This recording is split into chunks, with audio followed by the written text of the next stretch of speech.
Case number 24, CR139, State of Ohio versus Andrew Rackley. Appearing on behalf of the state is Assistant Prosecutor Attorney King. Present on behalf of the defendant is Attorney Dennis Kirk. And are you Andrew Rackley? Yes, Your Honor. And Mr. Rackley has entered a plea of guilty to aggravated possession of methamphetamine, a third-degree felony. The matter was referred to the probation department, and the court received a pre-sentence report as well as a report from the drug court coordinator indicating that Rackley met the criteria for that program if he wished to participate. All right. Mr. King, anything on behalf of the state? Only was contained in the plea agreement, Your Honor. Perfect. Thank you, Your Honor. I would ask the court to follow the plea agreement. My client's currently at the Massey House. Reports he's doing well. Looks like in the PSI it also indicates that the same. So I would ask the court to follow the plea agreement. All right, Mr. Rackley, anything you have you would like to say? No, Your Honor. Well, Mr. Rackley, the drug court program is a voluntary one for people that are going to get community control, which I'm going to give you.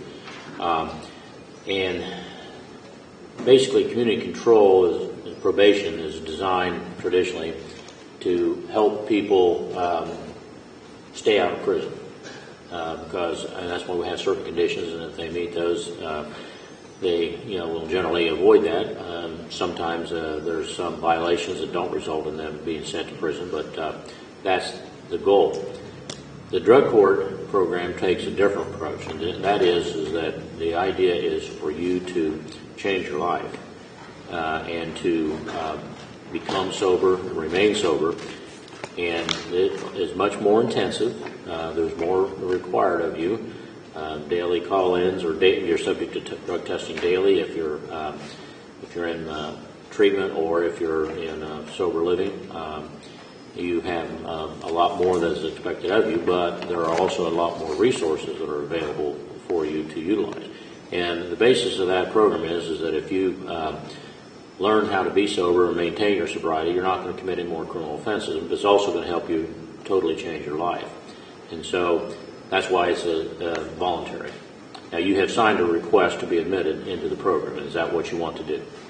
Yes, Your Honor. Okay. Well, then the court will grant your request to be admitted into the drug court docket, and it is ordered that you be sentenced to a term of 3 years of community control under the conditions that are in that program. Now, you signed a program. You've got a copy of the program description, and you signed it. Okay. And so you're going to be required to comply with all of those. You'll be under community control for a period of up to 3 years. Generally, the drug court program is a minimum of 18 months. It seems to be the average of around 22 to 24 months to successfully complete it. But it is up to 3 years. We have had people go more than 3 years. Because I could put you on community control for up to 5, but generally 3 is the goal we expect to meet.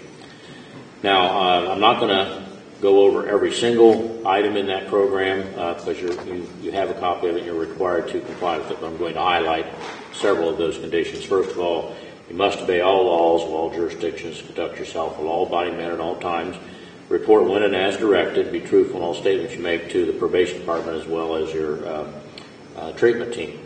You must keep them informed of your residence and place of employment at all times. You may not change either without prior permission of your probation officer, which would be Mr. Park. You may not leave the state of Ohio at any time without prior written permission. You may not enter upon the grounds of any correctional facility, nor may you communicate with or attempt to communicate with anyone who's an inmate in any of those facilities without prior written permission. Now, because of your conviction, you're not permitted under either federal or state law to possess, own, use, or have under your control a firearm, ammunition, or dangerous ordnance. To do so would be a violation of both federal and state law, which is subject you to being prosecuted for a felony. It's also a condition in this case that you not have any of those items, nor any other weapons of any other type. You're not permitted to purchase, possess, use, or have under your control any kind of a controlled substance, a drug of abuse, CBD, oil, kratom, any variant or analog of a controlled substance of a drug of abuse that's sold over the counter that would have effects that are similar to controlled substances or drugs of abuse. You may not have any instrument, device, or thing that may be used to administer drugs or prepare them for use or administration. unless you have a lawful prescription both for the drugs as well as the device. And also, you're not permitted to obtain a medical marijuana card while in the drug court docket, and not permitted to use it recreationally either, even though it's now legal in the state of Ohio. It's not permitted. Just like you're permitted, it's legal to drink if you're over 21, but you're not permitted to have any alcoholic beverages either in this case while you're on community control, nor be at bars or places where they're sold. Now, you're not to associate with anyone who's a co-defendant in this case. If there was anyone, I don't think there was. But you're not permitted to associate with any other person who has a criminal record as a member of a gang or any other criminal group, or any person who has in the past or could in the future influence you to commit a criminal offense or violate these conditions unless that's approved in writing by your supervising officer, and that includes any family members that might fall within that definition of, that I just gave you. Now, after the date of this order, you're not permitted to marry or establish a new cohabitation in a common law marriage type of relationship with another without written permission. You must report any contact you have with law enforcement or any arrest, citation, conviction, or other charge of violating the law not later than the next business day after that happens. You're to provide your supervising officer financial information records so your ability to pay any fees or costs can be reviewed. Now, you're in a treatment program, so anytime anybody in the treatment program or the probation department tells you that you need to be evaluated or assessed for any other type of treatment or education or programming in your treatment plan, you're to submit to that. If it's recommended that you do it, then that will be part of your plan, and it's part of your obligation under these conditions to successfully complete that.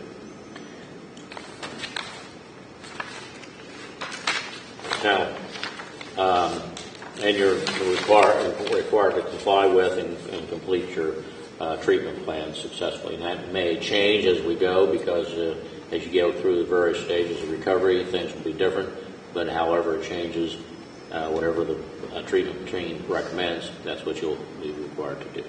Now, by being placed on community control, Mr. Rackley, instead of being sentenced to incarceration, you're deemed to have consented to a search without a warrant of your person, your residence, your vehicles, or any other property or place where you're found or that's under your control at any time by any officer of the probation department. There'll be no fine that will be imposed in this case. You're also required to pay the court costs to make payment arrangements to do that. And if you don't, the clerk could collect that through various means, including levying on bank accounts, wages, earnings, or other assets you may have. That could also be referred to collections agency, and if that occurs, then they can charge you an additional 30% to collect any court costs that are due. If that's not successful, you could be permitted to do community service in this county and be given credit in an hourly rate set by the court for each hour you worked. You would get credit toward that obligation until paid in full. Now, in the event that it's alleged that you have failed to comply with these conditions, the probation department, the drug court officer will file a written notice of that, serve a copy on you. There will be a hearing. You'll be entitled to have an attorney to represent you. If the outcome of that hearing is that you have failed to comply, then at that time, the court could revoke your community control, terminate you from the drug court docket, and sentence you a period of between 6 and 12 months incarceration.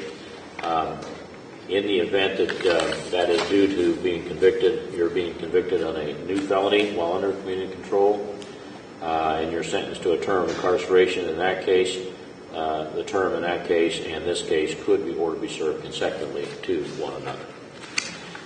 All right. Now that completes the case. Mr. Rackley, you're released from your pretrial supervision requirements, but you're still under these new conditions, and you see Ms. Sturgill on the way out for any arrangements they need to make for you to be signed up and transferred over to the drug court office. Is there anything further to counsel? No, Your Honor. All right, thank you. Thank you.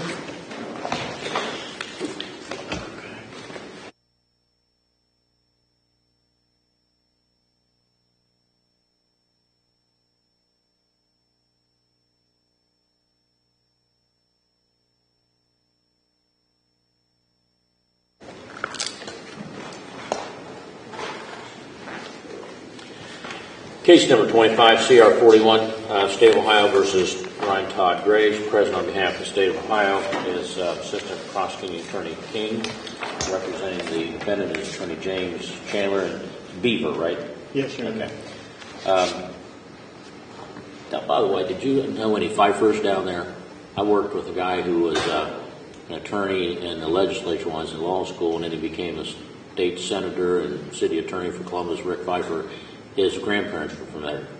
Wow. Yeah. Might be related. Okay. Well, just wondered. He's retired now, moved out of state. All right. You're Ryan Todd Graves? Yes, sir. All right. Mr. Graves has entered a plea of guilty to aggravated possession of methamphetamine, a third-degree felony. The matter was referred to the probation department for pre-sentence report and also to the drug court docket. The court has received the pre-sentence report as well as a letter from Ms. Sturgill indicating that Mr. Graves does appear to qualify for the drug court docket. Have each of the attorneys had an opportunity to review a summary? The state has, Your Honor. Yeah. Okay. Yes, we have, yeah. All right. Anything from the state regarding sentencing? The state would just ask that the court follow the joint recommendation and place the defendant on community control, Your Honor. That's all. Thank you. All right. Mr. Graves, anything you'd like to say? No, sir. I'm sorry, I got to have myself. Mr. Chandler, anything Yes, you would Your like to Honor. say on behalf of your client? We'd ask the court to follow the plea negotiations, and also Ryan has been a member of the REACH residential program in Waverly since February. All right. Now, Mr. Graves, anything you'd like to say? No, sir. All right. Well, you were sitting here listening to what I said earlier to Mr. Rackley about participation in the drug court docket. Yes, sir. And I know you went into treatment on your own and have applied for that, and you've gone over everything with the drug court coordinator in terms of the program description and the requirements of the program. Yes, sir. And you understand this is something that you have to apply for. The court doesn't make people go into drug court because drug court is based upon a person's being committed to themselves, to completing the program and becoming sober. And as I indicated earlier, it's much more intensive, there's more required, but the goal is a lot different in terms of not just keeping somebody out of prison, but making sure that they have the tools to allow them to become sober and to stay sober for the rest of their lives. Because if they maintain the sobriety, chances of committing a new crime are very greatly reduced. So, is this what you want to do? Yes, sir. All right. Well, then the court will find that Mr. Graves is an appropriate participant for drug court and will admit him into the drug court docket. It's ordered, Mr. Graves, that you be sentenced to a term of 3 years of community control in the drug court docket, and that you comply with all of the conditions in the program description and attachments that were provided to you when you signed your application. But I'm going to highlight some of those, but you're required to comply with all of them, whether I go over them or not here in open court, because you've been made aware of those. So it'll be for 33 years. It'll be required that you obey all laws of all jurisdictions, conduct yourself in all body and manner at all times, report when and as directed, be truthful in all statements you make to the probation department, as well as any answers you give to questions they ask you. That also applies to your treatment team. You're to keep your supervising officer informed of your residence, place of employment at all times, may not change either without prior permission, may not leave the state of Ohio at any time without prior written permission. May not enter upon the grounds of any correctional facility or communicate or attempt to communicate with anyone who's an inmate in those facilities without prior written permission. Now, because of your conviction, it's a violation of both federal and state law for you to purchase, possess, own, use, or have under your control any firearm, ammunition, or dangerous ordinance. To do so would subject you to being prosecuted for a felony in both federal and state court. It's also a condition you not have any of those while you're on community control in this case, nor may you have any other types of weapons while you're on community control. You're not permitted to purchase, possess, use, or have under your control any kind of a controlled substance, drug of abuse, CBD oil, kratom, or any variant or analog of those that has effect similar to controlled substance, or devices or instruments that may be used to administer those or prepare them to be administered, unless you have a lawful prescription both for the drug or substance as well as the device or equipment. You must provide a copy of the lawful prescription within 24 hours of receipt. You're not permitted to obtain a medical marijuana card while in the drug court docket, nor may you have recreational marijuana. You are, excuse me, you're required to submit to drug testing when and as requested by the probation department or the treatment team. So you're in a facility, so they're doing the drug testing instead of you having to report every day or call in every day if you're not in residential treatment.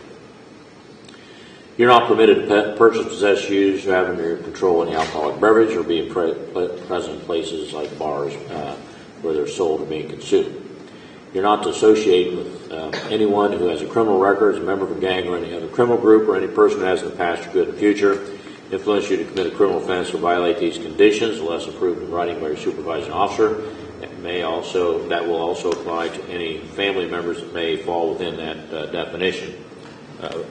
Now, you're not permitted to marry or establish cohabitation in a common law marriage type relationship with another without written permission of your supervising officer. You report any contact with law enforcement or arrest, citation, conviction, or other charge of violating the law not later than the next business day after that occurs. Let's provide your supervising officer with financial information records so your ability to pay any fees or costs can be reviewed. If you're referred by the probation department, your supervising officer or a member of the treatment team to be evaluated or assessed for any other type of treatment or therapy or counseling or programming of any sort, you're to submit to that. If there's a recommendation that you undergo the programming, you're to enroll in and successfully complete or at least comply with that while you're in the drug court docket. You'll be, as I said, required to comply with all conditions of the drug court docket program description, and those are incorporated by reference. And you're to comply with your treatment team that they recommend. Now, by being placed on community control, Mr. Graves, rather than being sentenced to prison, you're deemed to have consented to a search without a warrant of your person, residence, vehicles owned by you, or used by you, or any other property place that's under your control, or where you're found by any officer of the probation department. There'll be no driving suspension. Well, that's not applicable anymore. There won't be any fine imposed. Let's see, or is this a mandatory fine? It is, yeah. Yes. That you're in treatment, you have no other income. There have been no change in financial circumstances. Very sure. All right, the mandatory fine then will be waived.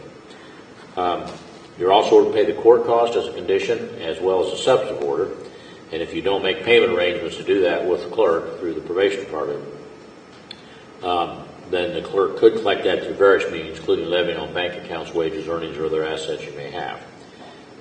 It could also include referring it for collections to a collection agent, and if that occurs, then the agent that seeks to collect the cost can charge you an additional 30% above what is owed. You could also, if none of those options work, you could be permitted to do community service in this county and be given credit for each hour you work in an hourly rate set by the court, and each hour you work will reduce your judgment by that amount until paid in full. Now, in the event that the probation department feels you're not complying with your treatment plan or these conditions, they'll file a written notice of that with the court. There will be a hearing. You'll be entitled to have an attorney at that hearing. If the outcome of that hearing is that you failed to comply, then at that time the court could revoke your community control, terminate you from the drug court docket, sentence you to a term of between 9 to 36 months in prison, and fine you $10,000. If that occurs, in part because because you've been convicted of a new felony while under community control, and you are sentenced to prison for that offense, the term in this case could then be ordered to be served consecutively to the term in that case. In the event that occurs, upon completion of your prison term, you could be, under the law, placed under post-release control supervision by the Adult Parole Authority. It's their option. If they do, you'll be supervised on the terms they set by a parole officer, and if they determine that you have failed to comply, they can return you to prison as a sanction to make you serve an additional period of up to 9 months for any one violation, up to a maximum of half of your prison term for all violations. However, if you're convicted of a new felony while on post-release control and sentenced to prison for that offense, the judge in that case could also sentence you for committing that offense while under post-release control, in this case, to an additional period of a year, whatever time is left on that period of post-release control, whichever is greater. If that occurred, that would have to be served consecutively to the sentence in the new case. All right, that completes the case. You're no longer under the pretrial supervision requirements. You're under these requirements. You see Ms. Sturgill on your way out to arrange for any future contact for transfer of the case. Is there anything further from counsel? No, Your Honor. All right. Thank you. See Ms. Sturgill on the way out. Thank you, sir. Seth Garrison.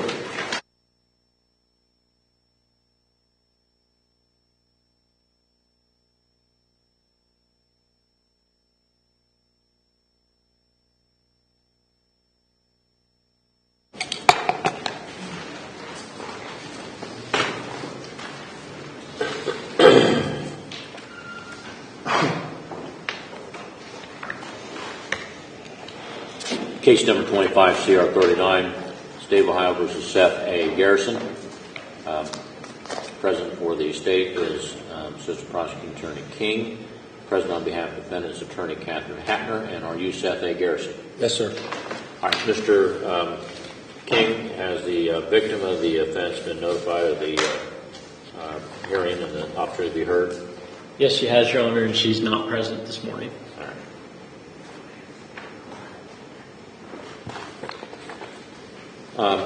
The court did order a pre-sentence report, and I reviewed that. Have each of the attorneys received or had the opportunity to review a summary? State has, Your Honor. I have, Your Honor.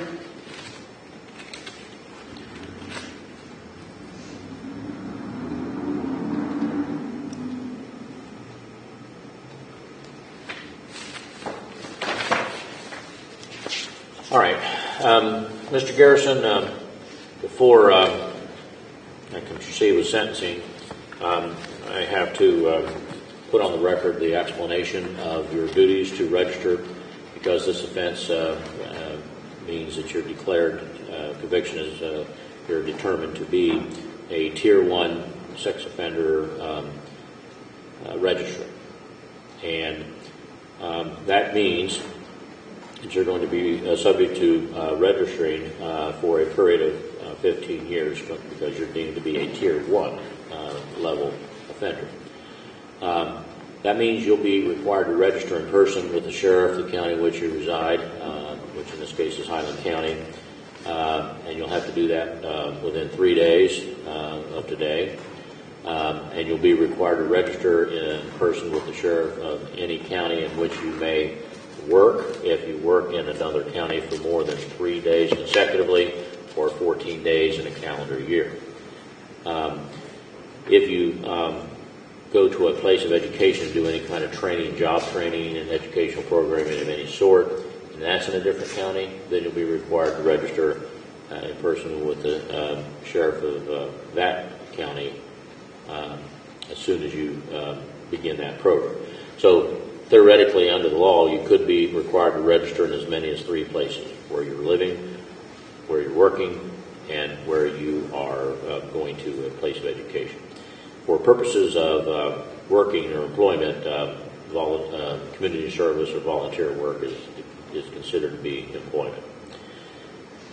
Now, you're required to also notify the sheriff of the county in which you are living of any time you will be gone from the county for 7 days or more. So if you're on vacation or visiting family, or have an illness requires you to be hospitalized or in a facility somewhere, and it's in a different county, you'll have to notify the sheriff of that information to where you'll be, your anticipated time that you'll be absent. If you change your residence, place of employment, place of education, you must notify the sheriffs of those counties as well. For residence and employment, you have to notify. For residents, you have to notify them at least 20 days prior to your change. For employment, you have up to 3 days after you change, because you can do 3 days consecutively in one county without registering. But once you exceed 3 days in a calendar year, then you have to register. So you'd have to do it within 3 days, and you'd have to do it prior to changing educational locations. If you should ever become homeless and not have a fixed address, you must include a detailed description of the place or places you'll be staying. And then once you do obtain a fixed address, you must notify the sheriff of the county in which that's located not later than the end of the first business day, immediately following that date. Now, you'll be required to periodically verify your residency or verify all this information annually. And you may not do that. You must do it in person. You can't do it, by phone or remotely. You have to do it in person. You cannot do that any earlier than 10 days prior to the annual date. You must also notify all counties in which you're registered of any change in your vehicle information, email addresses, internet identifiers, or telephone numbers with the sheriff of the county or counties in which you most recently registered. Also, should you move out of state or work out of state or be employed out of state, go to an education location out of state, you have to register with either the sheriff or the public official that's charged with the duty of maintaining sex offender registration in that particular state. You must also report any international travel under federal state law to the registry county not later than 21 days prior to doing that. Otherwise, you can be subject to prosecution under federal law. Now, in the event that you fail to comply with any of these conditions, then you would be subject to being prosecuted under Chapter 2950 of the Ohio Revised Code for a failure to register offense, which would be a felony, and be subject to being sentenced on that if convicted. And since you live in Highland County, your location for registration is at the Sheriff's Department at 130 Homestead Avenue in Hillsborough. And you'll need to, as I said, report there within 3 days of today's date. Now, this form I have here indicates that you've signed it on June 4th, so today you did sign this form earlier? Yes, sir. All right.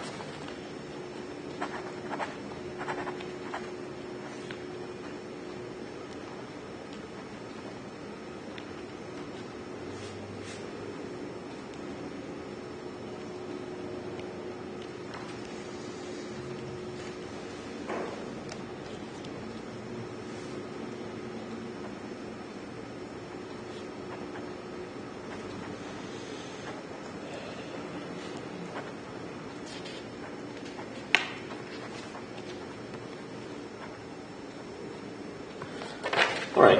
Now, Mr. King, anything on behalf of sentencing? Yes, thank you, Your Honor. The state would just ask that the court follow the joint recommendation and place the defendant on community control. The victim in this case has prepared a statement for the victim's advocate to read, if the court would permit that at this time. All right. Go ahead.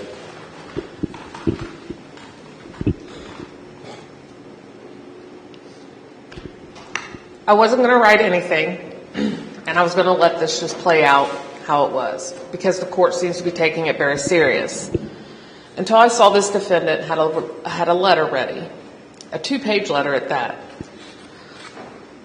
Those 2 pages could never amount to the weeks that I've spent suffering because of his actions. He says that this whole trial has traumatized him. Try having your new body posted on social media for the world to see. The defendant claims to have children, as if that's important. I have a child too, and a grandchild. Why don't we ask the defendant how many of those children and or grandchildren are women? How would he as a father and a grandfather react to someone doing that to his daughter or grandchild? The defendant claims to not have any of these Cash App, PayPal, or any other form of electronic currency, as if that matters, so that he couldn't sell my body in those ways. But what he did was worse. He did not only just post my pictures on social media without any consent from myself, he did it for free. The defendant has random men, women, and even children on his social media page. Because of this, I've had multiple random and predatory men harassing me on social media since. Sending me these pictures that he has now deleted, asking how they can get in contact with me, or how much for this or for that, as if I'm some kind of service girl. I sent those intimate pictures to someone who I thought I cared for me, and that video was taken in confidence as an act of what I thought was love, but the defendant loves nobody but himself. The love that he speaks of in this letter is nothing more than a fabrication. The love that he shows himself, if you look at this letter, each time that he refers to the victim, they're in quotations. If he doesn't believe that I'm a victim of what he's done, and even though he says that he's guilty, I believe that he would do it again if given the chance. The fact that he could post such things out of hurt is unimaginable. I've been hurt or upset many times, and I've never thought about posting something so confidential on social media about him or someone I claim I love or care for. I don't think this is something that should be looked upon easily. I think that this should be harsh sentencing because he's guilty. He admitted it himself. The fact that he's just willing to get this all over with and swept under the rug shows me that he has not learned the consequences of his actions. The only thing the defendant is wishing to get out of this case is that I will back out or remain quiet so that he can just pretend it never happened. I want this case to be a lesson to all offenders that we are not going to just let it slide, and that this is not a sentence or a crime to take lightly. The defendant also speaks of being out of that kind of life for 13 plus years. Well, it seems out of those 13 plus years, he was simply lurking in the shadows. He hasn't learned anything while he moved away from whatever he claimed was keeping him in that life. It's nothing more that I would love than to move on with this case and try to get past it. But I still to this day have people sending me pictures of myself and talking about the whole situation because he got his feelings hurt. Once again, once things like that are posted on social media, they're never completely erased. So while he's complaining that he may have to register, I think it fits the crime. The only thing he loves more than himself is his image. What more fitting sentence than for the world to see who he really is? Having to register as a sex offender, I think, would be ideally the most punishing sentence for a criminal who looks at himself so highly.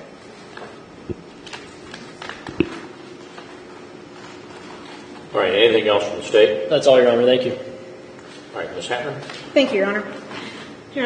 First of all, just and I know the court knows this, but I want to put it on the record. Seth did take responsibility for this, and this does not involve a minor. This is not, an adult man preying on a minor child. What has just become evident to me from the victim's letter is that she sent the images to the defendant voluntarily.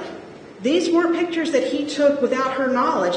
She voluntarily sent those images and that video to him. Now, should he have posted that on Facebook? No. I think we can all agree on that. But once she sends those pictures out there, she ought to know that it becomes fair game. And so I think I think it is not unreasonable to have community control in this case. He is going to be punished by having to register as a sex offender for the next 15 years. But she should not, and yes, she is a victim because he posted this on Facebook, but she's also an adult who voluntarily sent nude photos of herself to somebody. And sometimes there are bad consequences that come from that. So this is different than somebody who was, stalking her, lurking, taking photos without her knowledge.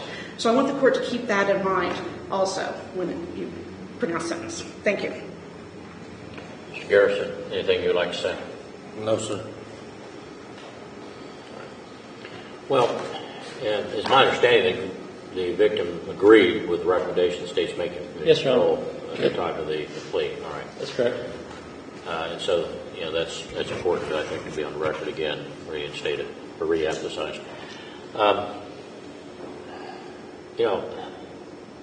The reason this is a crime is because even though the victim did voluntarily send these pictures, and it was bad judgment on her part, no doubt about it. I mean, anybody that does that's taking a risk.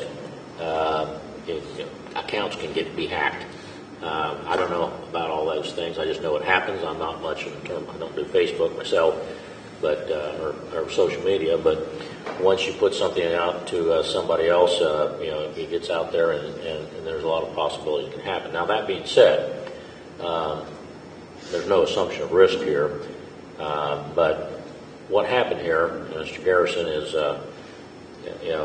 it was not, it was revenge. You intended to hurt her, and you have, because unfortunately, once that material gets on the internet, it is, from my understanding, virtually impossible to scrub it, because who knows how many people look at it, how many people download it, and it probably is there for the rest of her life. And undoubtedly, there are people out there that are predators or men who want to, exploit women that appear to be vulnerable, that would contact her.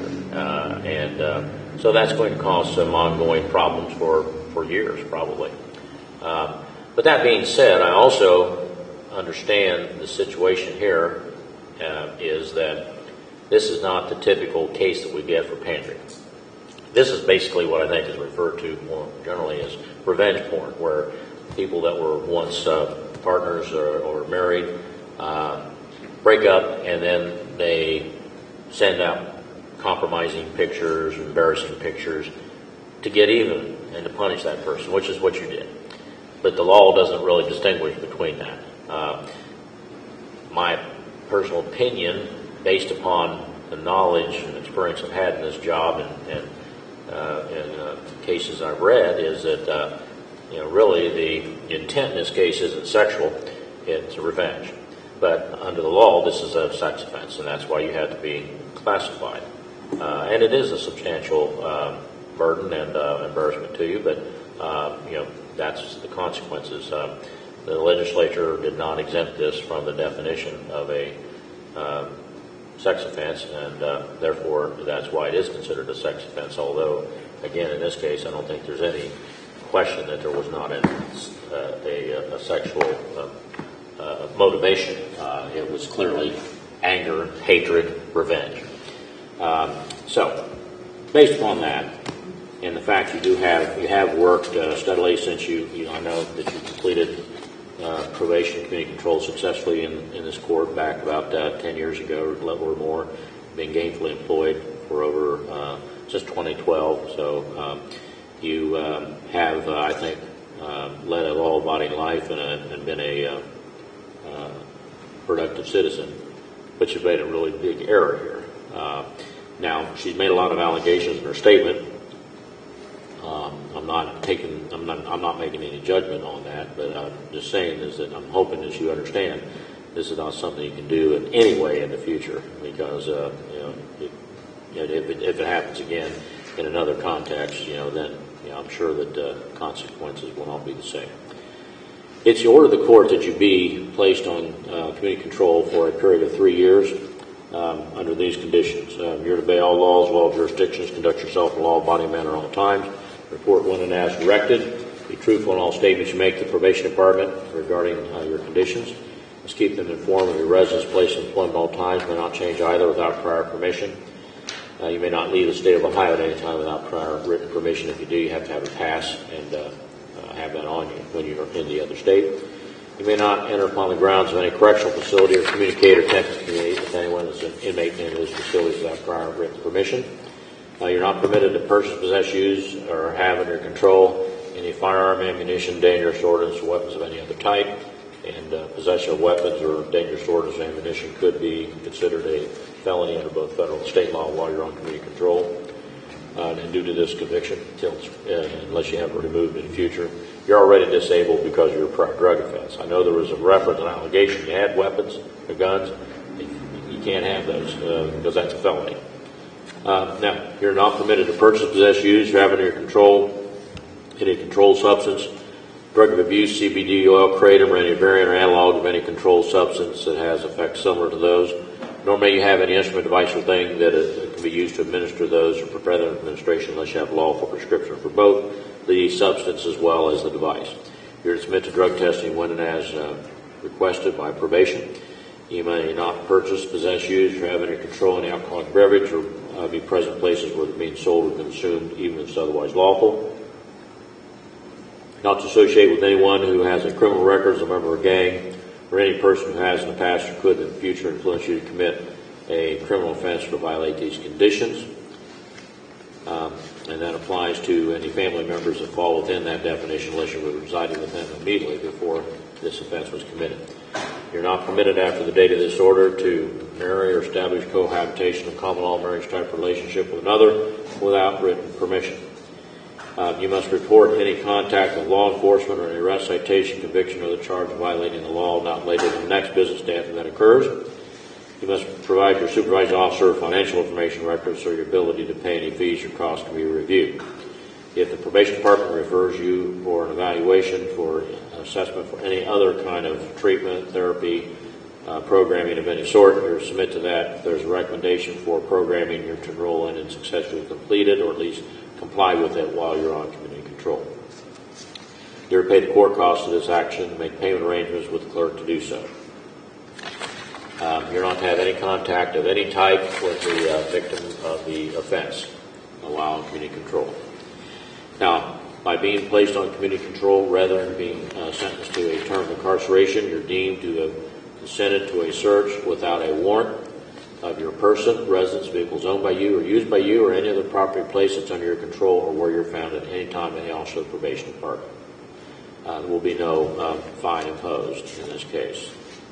The court costs are also ordered to be paid in addition to being a condition of your supervision as a substantive order. And if you don't make your payments and make payment arrangements with the clerk to do that, then the clerk can collect that through various means, including levying on bank accounts, wages, earnings, or other assets you may have. If that doesn't collect it, they can also refer it for collections, and if that occurs, then the collection agency can charge you an additional 30% above what is owed for court costs. If that does none of those options get it paid, then the court could permit you at your request to do community service in this county and give you credit for each hour you work in an hourly rate set by the court. Each hour you work will reduce your judgment by that amount until paid in full.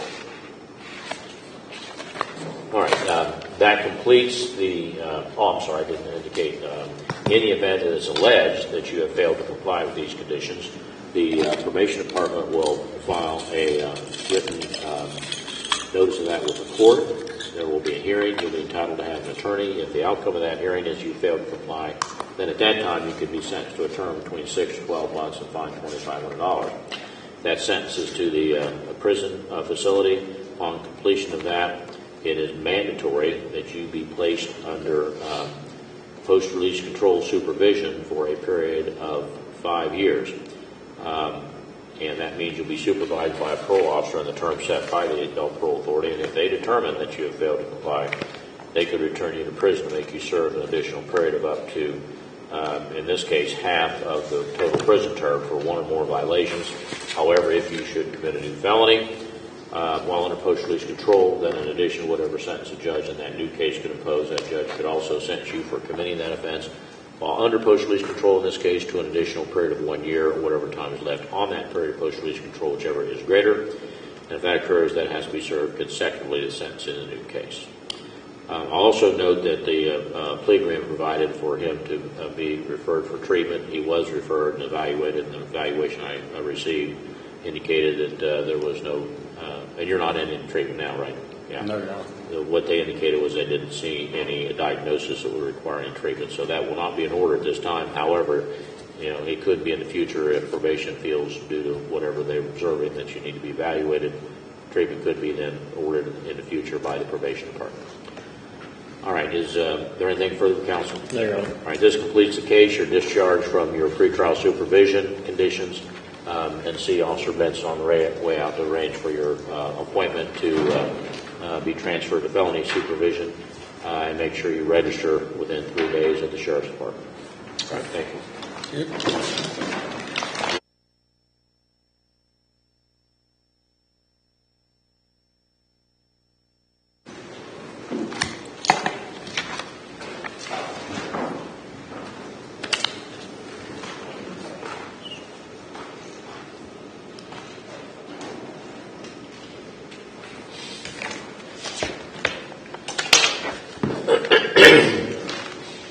All right, this is case number 25-CR-006, State of Ohio versus Loretta M. Bukowski. Present for the state is Assistant Prosecuting Attorney Adam King. Present for the defendant is Attorney Matthew Swellentrop. Swellentrop, Your Honor. Drop, okay. I'm sorry, I always butcher that. And you are Loretta M. Bukowski? Yes. All right. All right, Mr. Bukowski entered a plea of guilty to arson, a fourth-degree felony. The matter was referred for a pre-sentence report, and I have received that and reviewed the summary, or reviewed the report of each of the attorneys, had an opportunity to see a summary. The state has, Your Honor. Yes, Your Honor. All right. Mr. King, has the victim of the offense been notified of the time, place, and purpose of this hearing, the right to be heard? Yes, Your Honor, and the victim and victim's representative are present in the courtroom this morning. All right. All right. Anything from the state? I'm sorry, I need to back up. Ms. Bukowski, under Ohio law, a person who is convicted of arson is required to be placed upon an arson register under state law.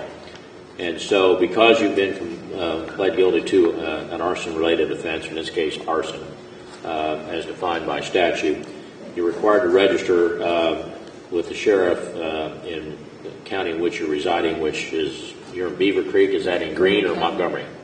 Greene County. Greene County. Just to clarify that, so Mr. Solentrop and I were looking up the physical address of where she would need to register. We assumed it would be in Greene County because Beaver Creek's in Greene County. It's in both. Well, okay, but apparently the Greene County Sheriff's Office does not handle arson registration, and the address in Columbus that's on that form is where she would need to register at from what we could determine. The sheriff is allowed to opt out of that? That's what we saw online. I was surprised also, Your Honor. It's news to me, Your Honor. Yeah, me too. I didn't know a sheriff could decline to perform a public duty That's right. without being subject to being removed from office. And for what it's worth, Ms. Bukowski is ready to travel to Columbus. Okay. That's what it requires. All right. Well, then, Ms. Bukowski, apparently you're going to be required to register at 240 East Broad Street in Columbus, Ohio, and that's downtown. 43215 is a zip code. And you must register them within 10 days from today.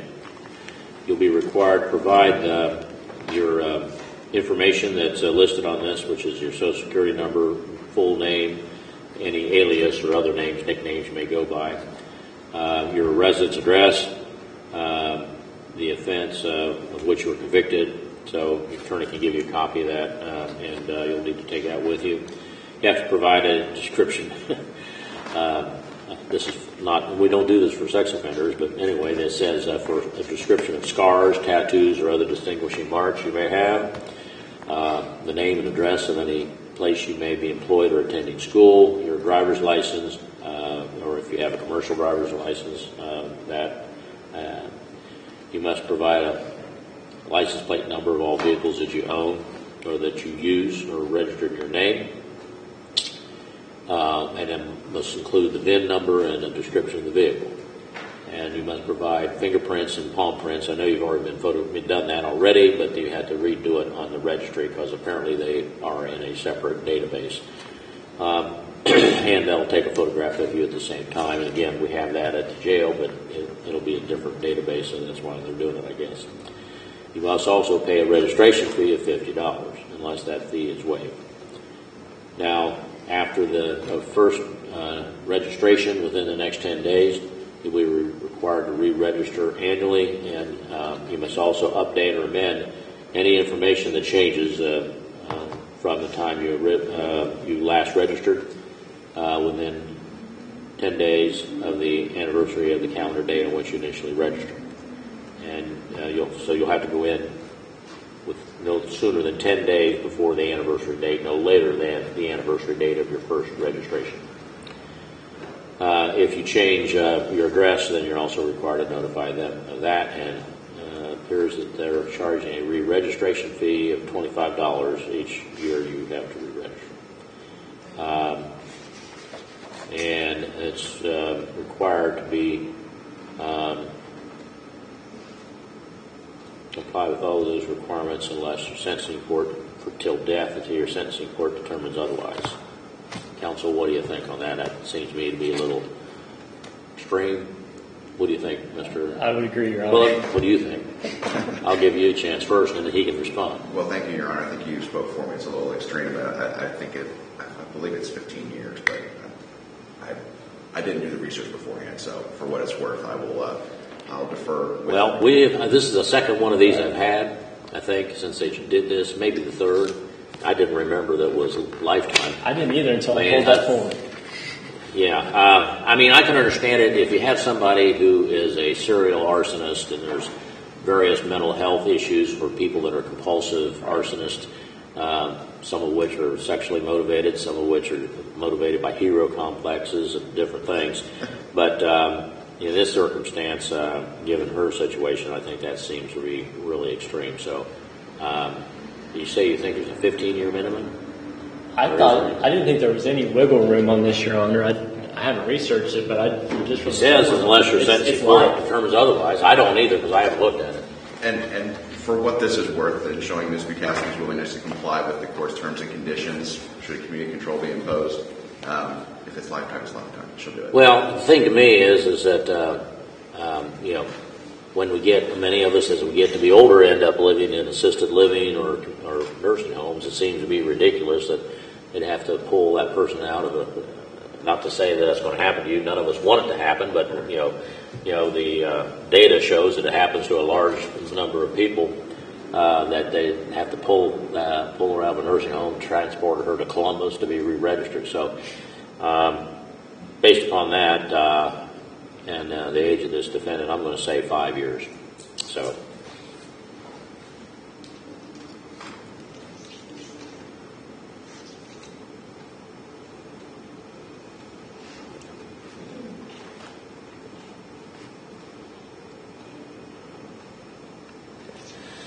All right. Now, if you fail to register, Ms. Bukowski, or you fail to verify annually for the next 5 years, you could be prosecuted for a felony for failure to re-register or to register. That would subject you to being sentenced for those offenses. And I'll need to have Ms. Bukowski sign this, and then we'll give you a copy of it afterwards for Sue. Sorry, thank you. No problem.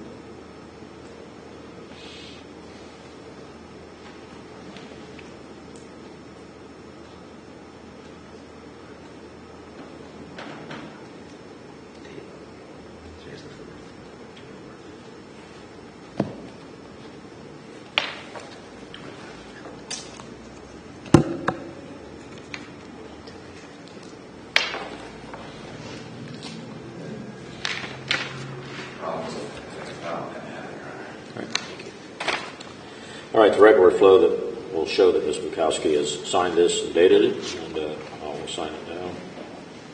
And then I have one of the bailiffs make a copy for both parties.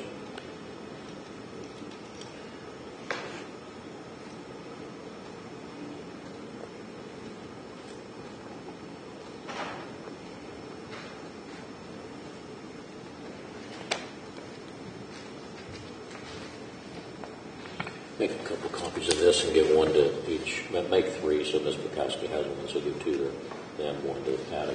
The original goes back in the file. All right. Now, with regard to sentencing, anything from the state, Mr. King? Yes, thank you, Your Honor. The state would ask that the court follow the joint recommendation and place the defendant on community control. As the court is aware at this point, this is a 4th-degree felony. This defendant has no prior criminal history.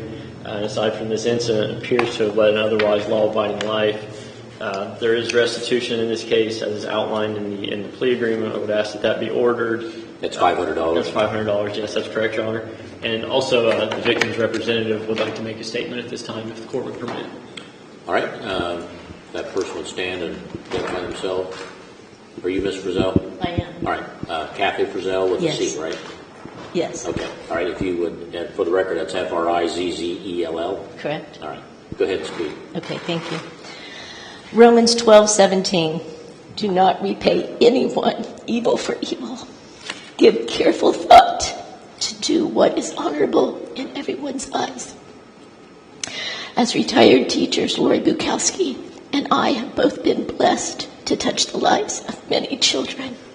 They look to us for help in learning what they did not yet know. They trusted us. Being entrusted with their care was a great responsibility and an even greater privilege. Modeling the right thing, holding them accountable, and keeping them safe was of utmost importance. I sensed much pride in Lori Bukowski for her 40 years of service to the community. To let that simply go up in smoke and to endanger the very children she taught, along with her little ones who lived so close next door. Not forgetting the firemen risking their lives to find Lori Bukowski, who had already left the house before endangering herself. All of it, both shameful and evil. Lori Bukowski left me to deal with what she did. It has been an entire year of cooperating and providing information for investigators, prosecutors, and all entities involved. Health department complaints due to investigators shoveling trash onto the porch to do their job. I was tasked with cleaning up Lori Bukowski's literal mess. I was sentenced for Lori Bukowski's actions. I had to pay $18,200 to tear down the house and have provided receipts to prove so. Lori Bukowski's insurance paid to give her all new things. I do not believe my insurance company nor hers should pay for her deliberate actions. Sadly, my grandparents' home was underinsured. Due to the severe damage and extreme destruction, the insurance company just decided to pay the full amount they could, which was $158,269.37. It was a 1901 four-bedroom home. The very least Lori Bukowski could do is pay for the rest of the destruction she both planned and began. If a child accidentally throws a ball and breaks a window, you would expect, and rightly so, that he or his parents would be held accountable to pay for the window replacement. Maybe you would even expect an apology. What do you do when an adult intentionally destroys an entire home where 7 generations of the same family are connected? My sister said she wanted Lori Bukowski to say she did it and why she did it. I know that's not going to happen. I also know Lori Bukowski did it, and I know why.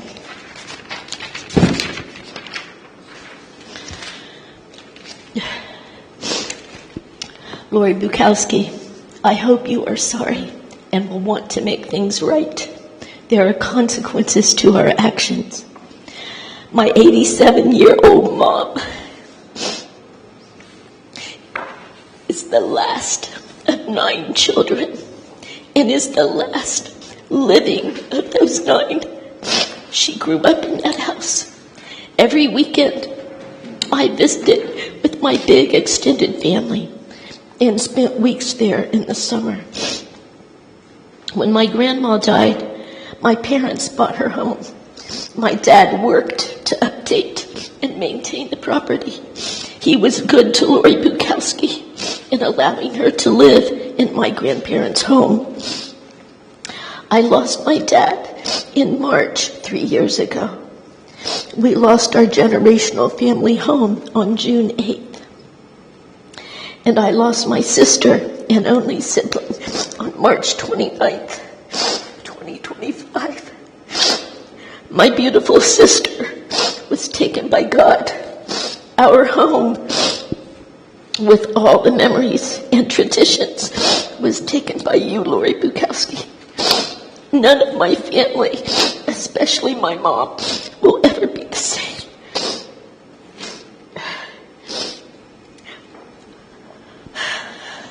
Lori Bukowski, look at me. I forgive you.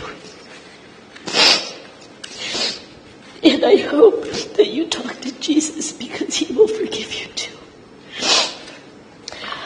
I leave you with a poem by my cousin, Joanne Nash Allen, on January 27th, 1959. Summertime at Grandma's house. I remember Christmas gifts hid underneath the bed, and every year a candy cane trimmed with white and red. I grow older and memories fade, but time could never douse the many happy hours I spent at Grandma and Granddaddy's house. Of all the things a child can find to bring them any pleasure, my grandma's button box to me held many hidden treasures. It seemed as though each button had a story all its own. I missed those buttons and their stories whenever I'd go home. Granddaddy used to wake me up in the middle of the night. He'd say, "Joanne, are you hungry? Let's go get a bite." We'd eat beans, cold but good, and sometimes even cornbread. We'd sit together and talk a while and then go back to bed. I used to wait all winter for summertime to come. Summers at my grandma's house promised games and fun. Now I have children of my own, each one a shining star. I envy them and their chance to stay with Grandma and Granddaddy Bar. I'm giving this matter to my Lord and Savior Jesus and Lori Bukowski, to the judge. I pray will make things as right as the law here allows. Thank you for your time and allowing me to speak. Thank you. The recommendation for restitution is $500. I heard Ms. Roselle say that she paid $18,500. Was that included in her settlement? So the deductible of it's my understanding that the deductible from the demolition was $500. Right. There's an insurance payout of roughly $158,000 as was just indicated. Okay. So that's where the $500 figure comes from. All right, thank you. All right, Mr. Schoenstruck. Ms. Rizzo, thank you for making that statement this morning. And I know it's difficult for everybody to be here today, but thank you for coming here.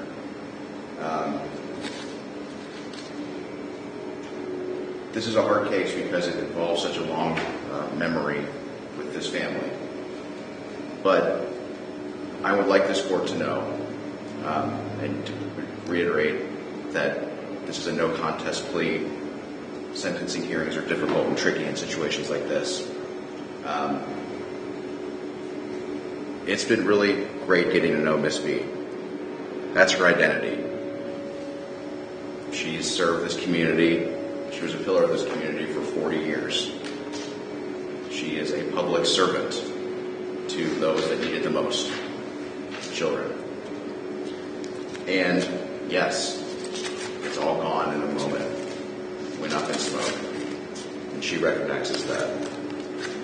And she is one of the most pleasant, humble, and gentle clients that I've had the pleasure to represent. But I do want this court to know and how genuinely sorry and remorseful she is. And that's something that you can't really put into words. But it's something that you see in the eyes. But in the time I've gotten to know her, I can verify, I can attest to this court that she is genuinely remorseful for what happened and why we are here today. And she is extraordinarily sorry for what happened. In a moment of desperation, putting others before herself for 40 years, she put herself in a situation where she can't take it back. She did something that's completely out of character. And this mental health issue that she's been suffering with led to these conditions that ultimately, again, that's why we're here today.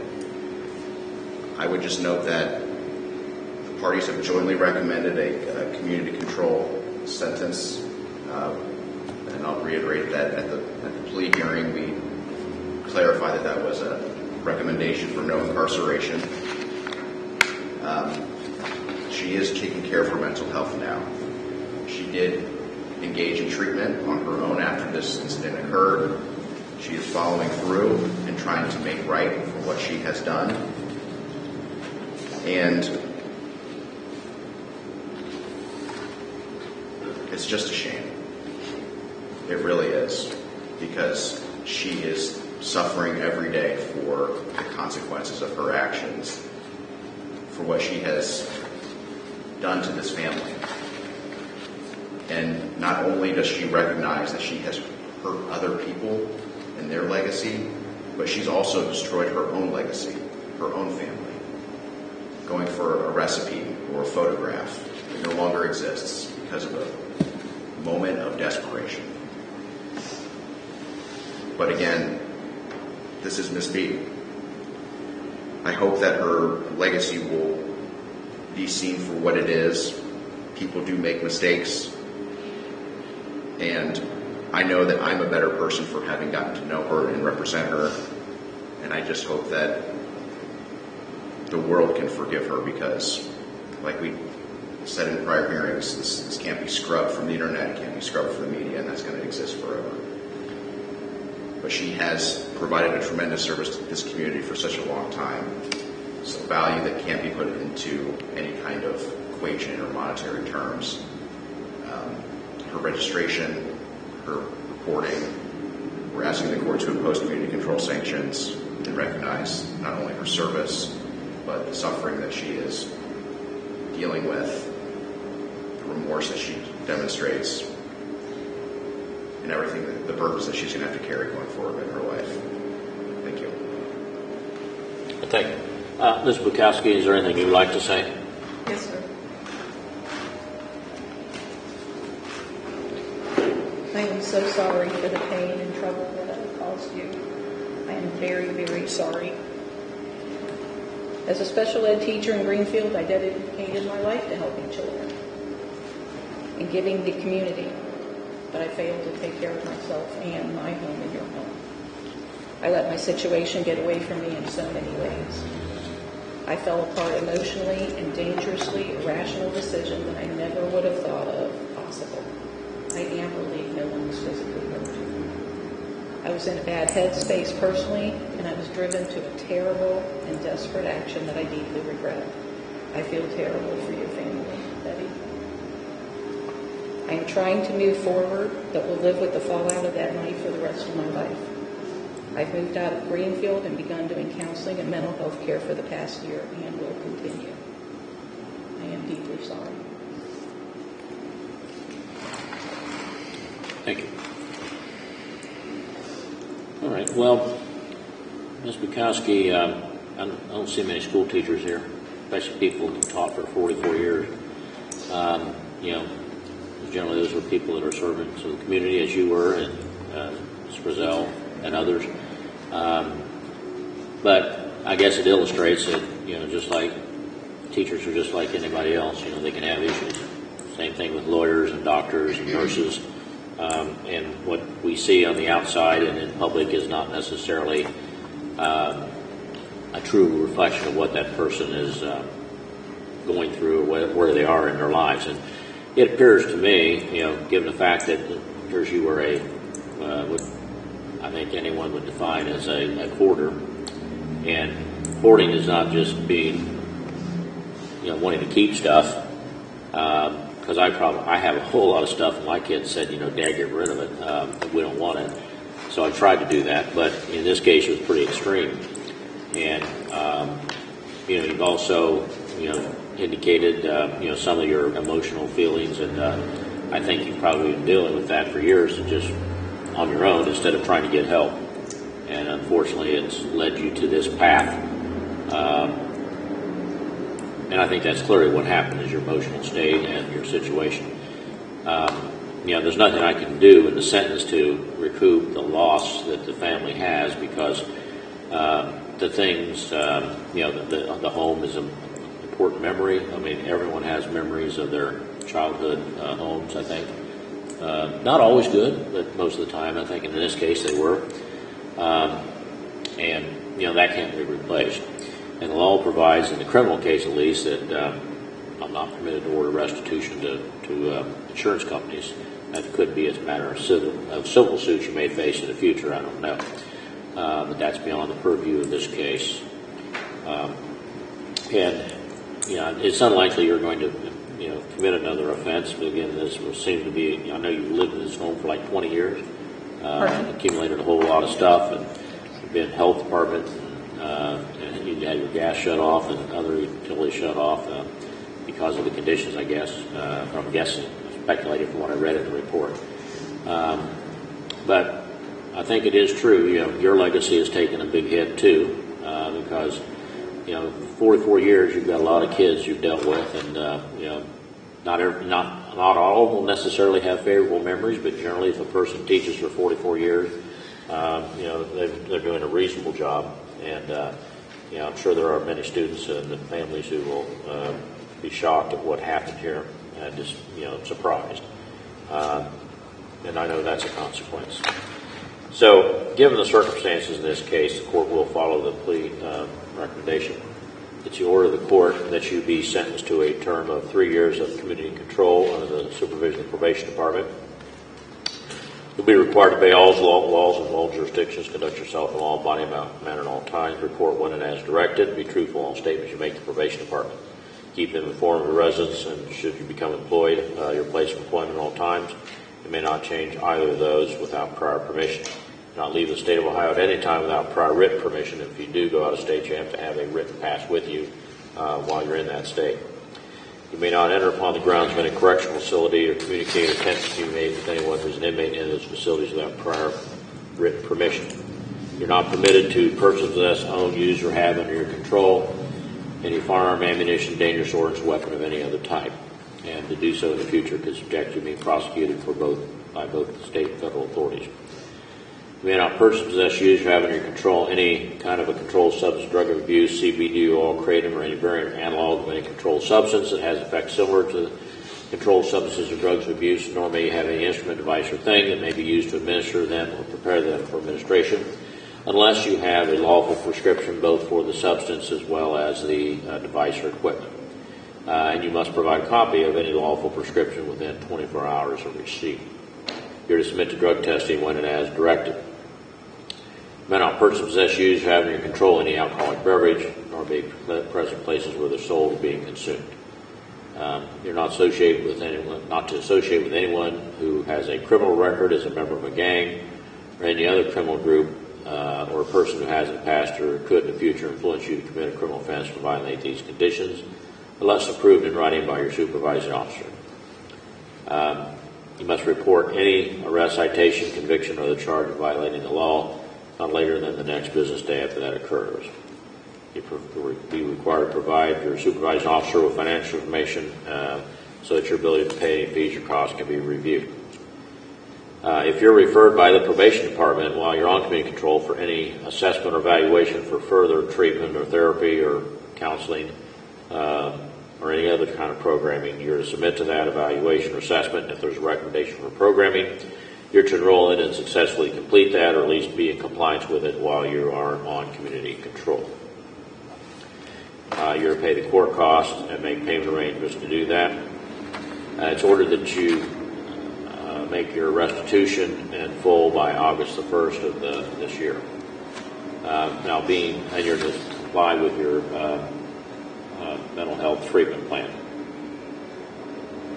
Now, by being placed on community control rather than being sentenced to prison, you're deemed to have consented to a search without a warrant of your person, your residence, your vehicles, or any other property or place where you're found or is under your control at any time by an officer or a probation department. There'll be no fine that'll imposed in this case, and it's ordered you make restitution in the amount of $500 to Catherine Brazell, and that'll be payable through the Victim Restitution Escrow Account of the Hyde County Victim Witness Office, and you'll pay the service fee associated or charge for that. And again, that needs to be done in full by August 1st. You're also ordered to pay the court cost as a substantive order, and if you do not pay the cost or make payment arrangements and comply with the payment plan, then the clerk can collect that through various means, including levying on bank accounts, wages, earnings, or other assets you may have. If that isn't collected, it could also be referred to a collection agency or the Attorney General for collection, and they are entitled to charge an additional 30% above that for their efforts in collecting the cost. In the event that you didn't have the ability to pay, the court could allow you to do community service in this county and give you credit for each hour you worked in an hourly rate set by the court, and each hour you worked will reduce your judgment by that amount until paid in full. Now, in the event that it is alleged that you have failed to comply with these conditions, then the probation department will file a written notice out with the court. They'll give you a copy. You will have the opportunity to have an attorney present at that hearing. If the outcome of that hearing is that you have failed to comply, then upon completion, or upon that finding, the court can revoke your community control, and then you could be sentenced to a term of between 6 and 18 months in prison, and you can be fined $5,000.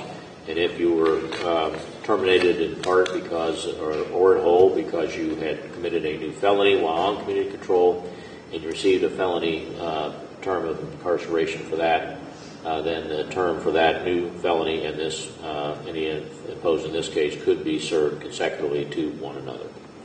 If that should happen, you'll be put under, could be put under post-release control at the option of the Adult Parole Authority upon completion of your sentence for a period of up to 2 years. And if during that period of time they determine that you had failed to comply, they could return you to prison to make you serve an additional period, in this case of up to half of your prison term for one or more violations. However, if you were convicted of a new felony while in post-release control and received a prison term in that case, then the judge in that case could sentence you for committing that offense while under post-release control in this case to an additional period of 1 year or whatever time is left on that period of post-release control, whichever is greater. And if that occurs, that would have to be served consecutively to the sentence in the new case. All right. Is there anything further from counsel? No, Your Honor. No, Your Honor. Thank you. All right. That completes your case, Ms. Bukowski. You're no longer under pretrial supervision conditions. You'll see Officer Benson here on the way out for the arrangement for your transfer to felony supervision. And remember, you do have to register in Columbus within 10 days of today. So that would be June the 14th, which I think is actually a weekend. So it would be the following Monday, which I believe is the 16th. So,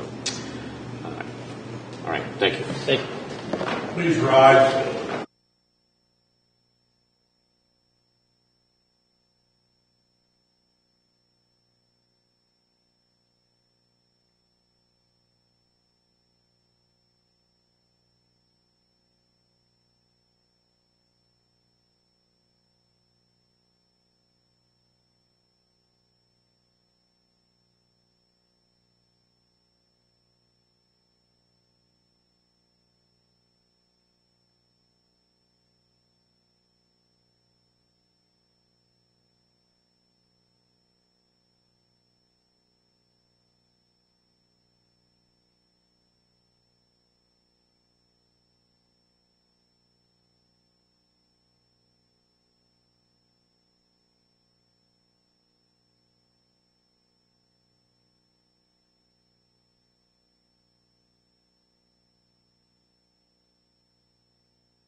All right, this is case number 25 CR 79, State of Ohio versus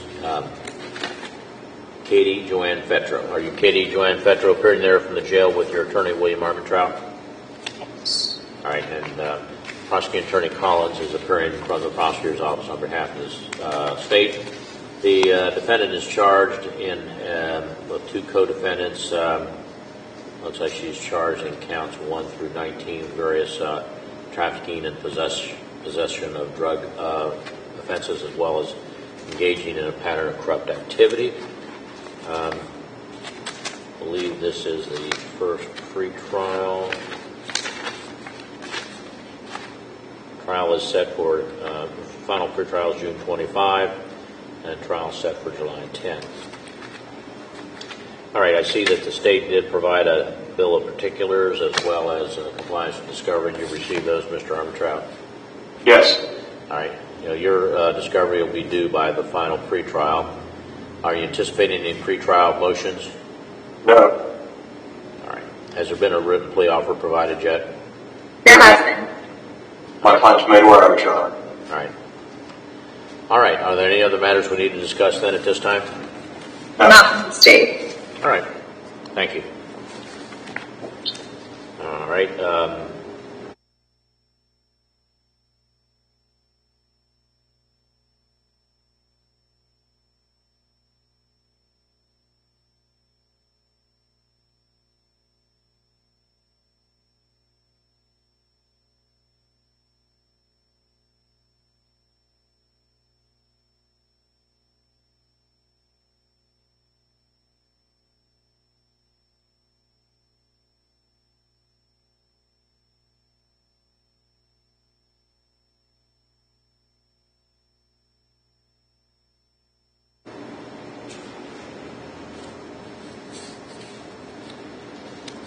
Case number 25 CR 31, State of Ohio versus Tabitha Ann Throckmorton.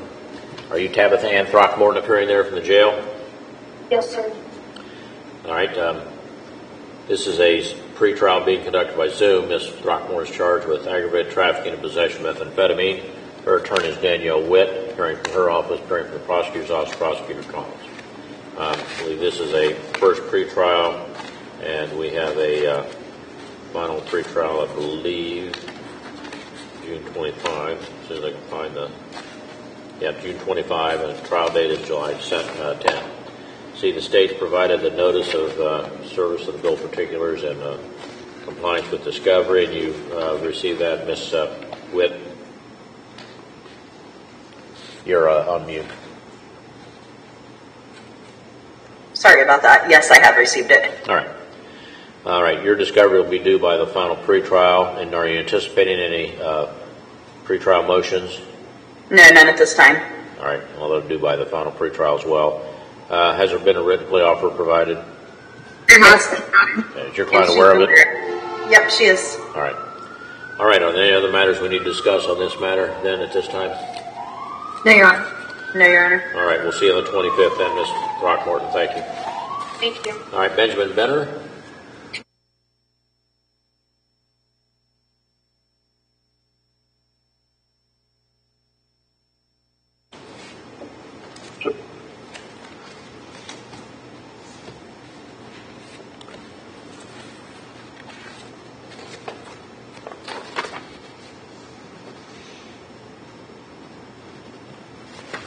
All right, case number 24 CR 105, State of Ohio versus Benjamin Lee Benner. Are you Benjamin Lee Benner appearing there from the jail? Yes. All right, this is a pretrial being conducted by Zoom. Mr. Benner's appearing from the jail. His attorney is Danielle Witt, who's appearing from her office, appearing on behalf of the state. Prosecutor Collins. This is a first pretrial. Final pretrial set for 6/25, and trial is set for July 7. Defendants indicted for failure to comply and receiving stolen property. Ms. Collins, has the alleged victim of the second count been notified of the time, place, and purpose of the hearing and the right to be heard? The victims are aware of the hearing, Your Honor, and I will not be attending. All right. Let's see. Looks like state provided the bill of particulars and the discovery. You received both of those, Ms. Witt? Yes, I have. All right. Your discovery will be due by the final pretrial, and do you anticipate any pretrial motions? I plan to file a motion for competency eval later today. All right. All right. And has there been a written plea offer provided? There has been. Is your client aware of that yet, Ms. Witt? Not yet, Your Honor. All right. All right. Well, we'll address that. So what's going to happen, Mr. Benner, is we'll have a psychologist that will make an appointment to see you, to talk to you about your situation and see, what your state of mind you are as far as this hearing, this case is concerned. So that'll probably be within a couple of weeks once the appointment goes on, and it may necessitate postponing your pre-trial and trial date. In fact, it probably will. So once we get that, we'll probably set a hearing for an evaluation on mental issues and then mental competency, and then do a scheduling order after that. All right. Anything further from counsel? No, Your Honor. All right. Thank you. All right. Next case.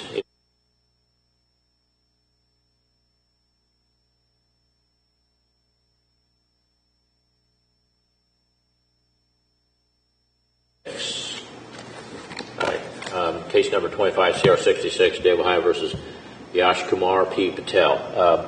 Officer Benson, is Mr. Patel at your location? He's in jail, Your Honor.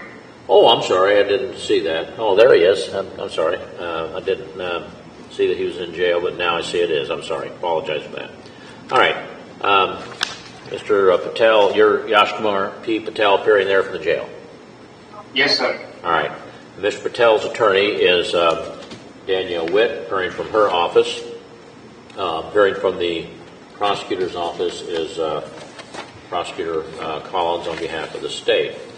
The defendant is charged with theft by deception from a person of protected class and attempted theft by deception from a person of protected class, second degree and fourth degree felonies. And Ms. Collins has the alleged victim or victims of the offense been notified of the time, place, and the purpose of this hearing, the right to be heard? She has been, Your Honor. All right.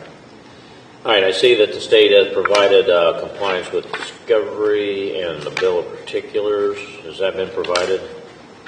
It has been. All right. You've received both of those, Ms. Witt? I have, Your Honor. All right. Your discovery will be due then by the final pretrial. That's set for June. This is the final pretrial. We have a trial date set for June the 26th. All right. Now, I did receive a motion here this morning, a couple of motions. One to continue the pretrial and jury trial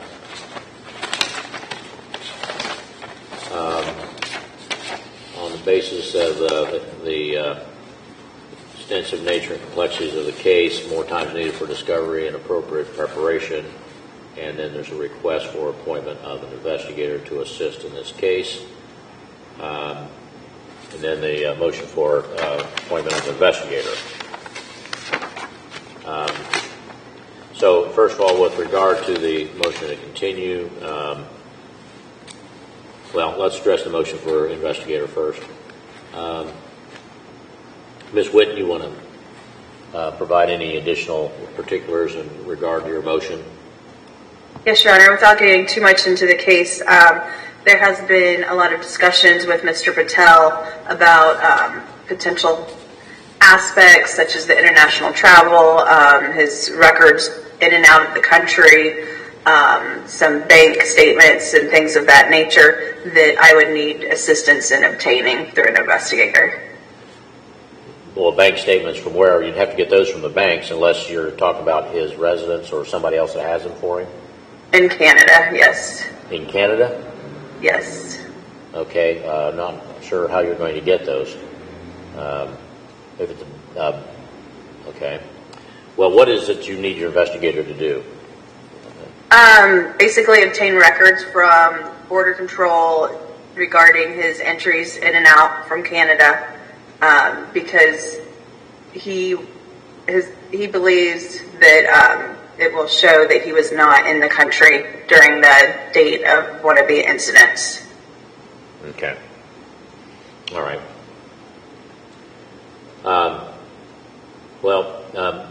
You indicated that the public defender will provide an investigator. Have they given you any kind of a quote yet on what the cost of that will be? I believe, just looking back, I found a memo from 2021 that the rate would be $75 an hour. And I did speak to them yesterday. I did not inquire about the rate, but that they would meet and be able to appoint somebody. Okay, well, if you could get confirmation, I bet the rate's gone up. So if you would get confirmation of that and add the amount to just advise the court what that is. You can do that by email, copy Ms. Collins.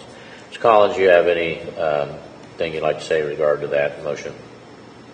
And the motion for the investigator? Yes. No. All right. Well, the court will grant it subject to the confirmation on what the hourly cost would be. Now, I'm not going to grant an open, a blank check. Any idea about the number of hours you think might be required for this person? That's hard for me to say, Your Honor. I wouldn't think any more than 10. All right. Well, I'll initially authorize 15 hours, and once we have the information and the rate. Okay. Thank you. All right. Now, with regard to the motion to continue, State have anything that you'd like to say?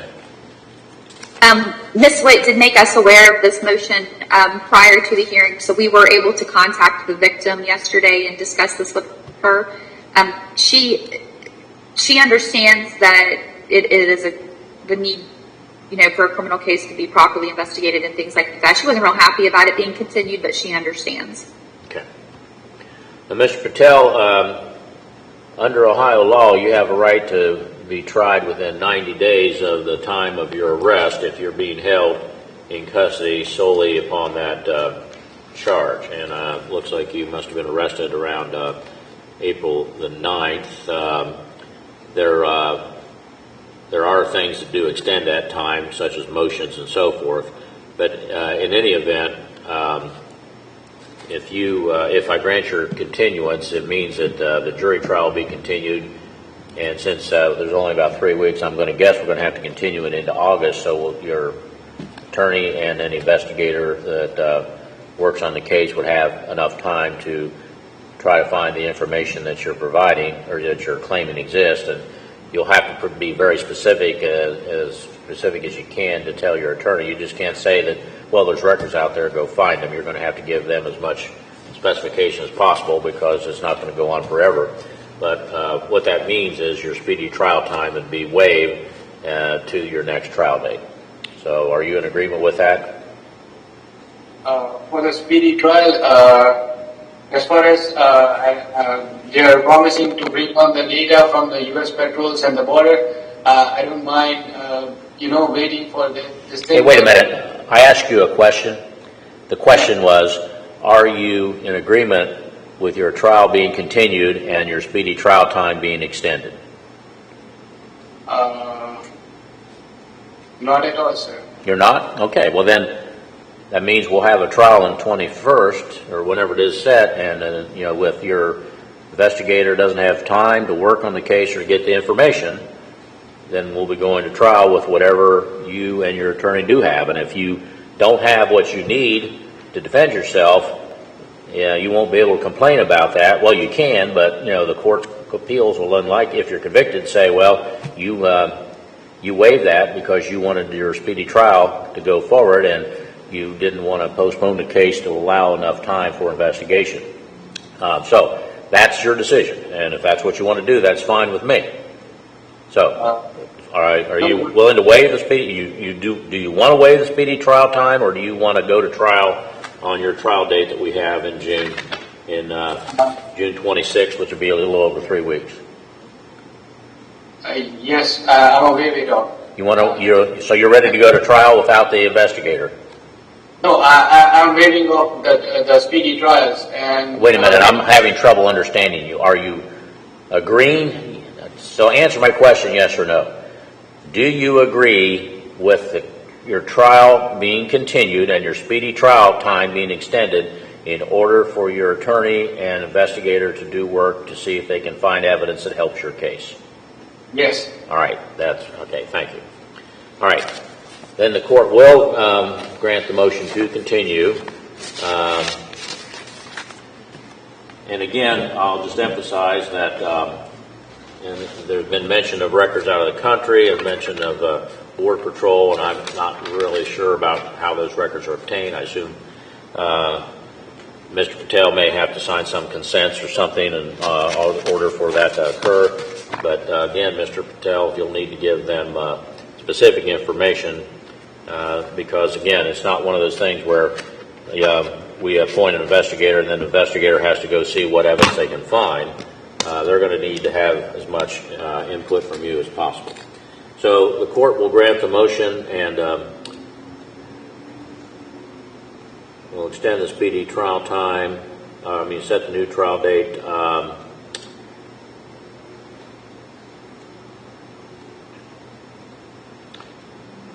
What's August 11 look like for you, Miss Witt? That's a Monday. Are you in courthouse then, or? Yeah, that is my scheduled Monday in Fayette County. And the 25th also? Yep, that's my other one for August. I have to get the calendar here to see what other dates we have available.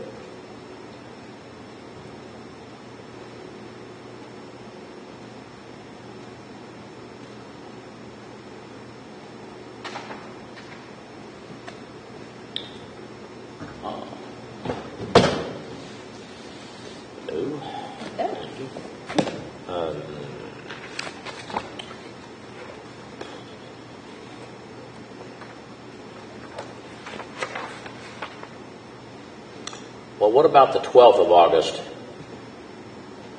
That works for me, Your Honor. All right, we'll have to do that in the DR then if we have this trial. Okay. Yeah, all right.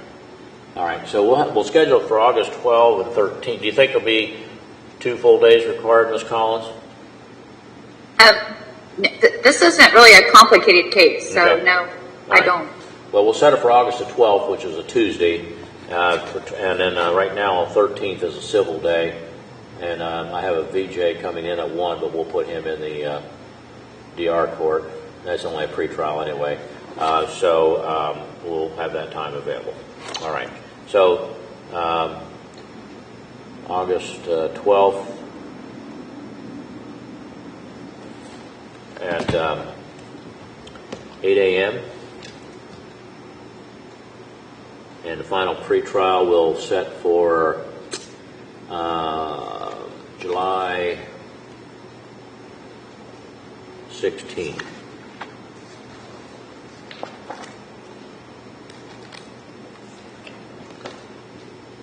At 1 p.m.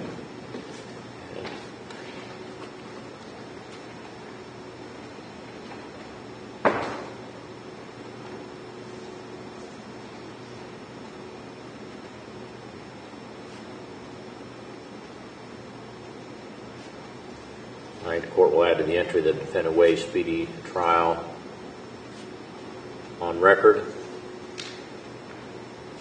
And remember, Ms. Witt, when the court rule is when you get a continuance, the entry needs to have the language on extending the speedy trial. So I'm going to add that here. All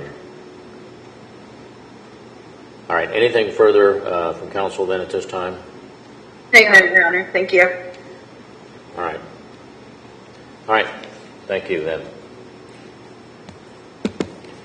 Okay.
Case number 25 CR 71, State of Ohio versus Francis E. Horning.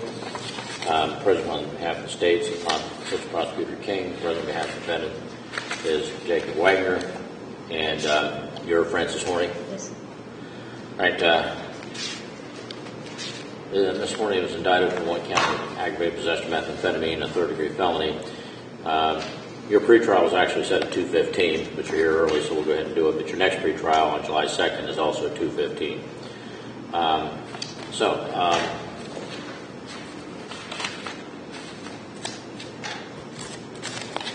Okay, I see Mr. Wagner filed your request for discovery May 22nd. Has that been applied with? We've got it, sir. All right, because I don't have it in the file. All right, and your discovery will be due by final pretrial then. Do you anticipate any pretrial motions, Mr. Wagner? Potentially, Your Honor. I'm going to do a little research on the stop issue in this case. Okay. All right, well, it'll be due by the final pretrial. Yes, sir. Is there a written plea offer provided? Yes, sir.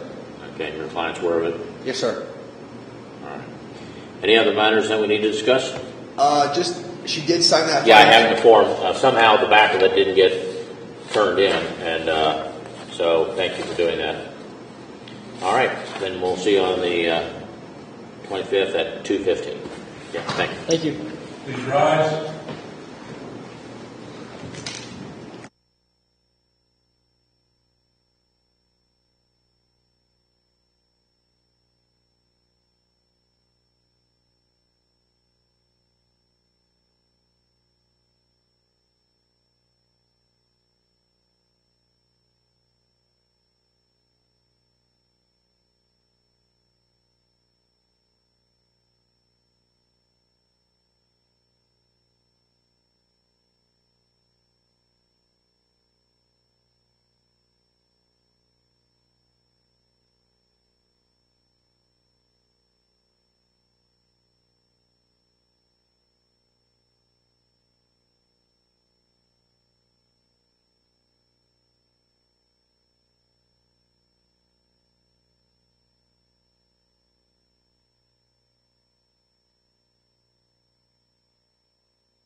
Zoom and it says it can't work.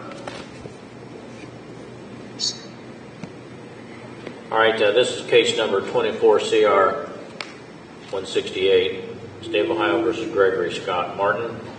Mr. Martin is appearing by video from the Justice Center. His attorney is Sarah Barger. This is conducted by Zoom. She's appearing from her office. Appearing from the prosecutor's office is prosecuting attorney Collins. The defendant is charged with aggravated possession of methamphetamine and possession of fentanyl-related compound. This is, I believe, a first pretrial, and the final pretrial set for June 25th, and the trial set for July the 7th. See that there have been bill of particulars filed and a compliance with discovery in the state's request for discovery. And you've received all those, Ms. Barger?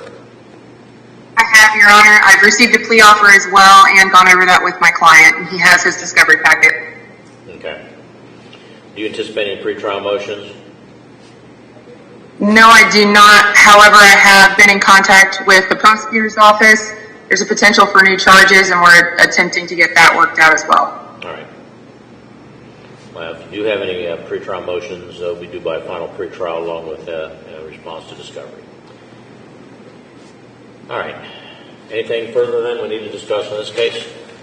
No, Your Honor. No, Your Honor. All right. Thank you. All right. James.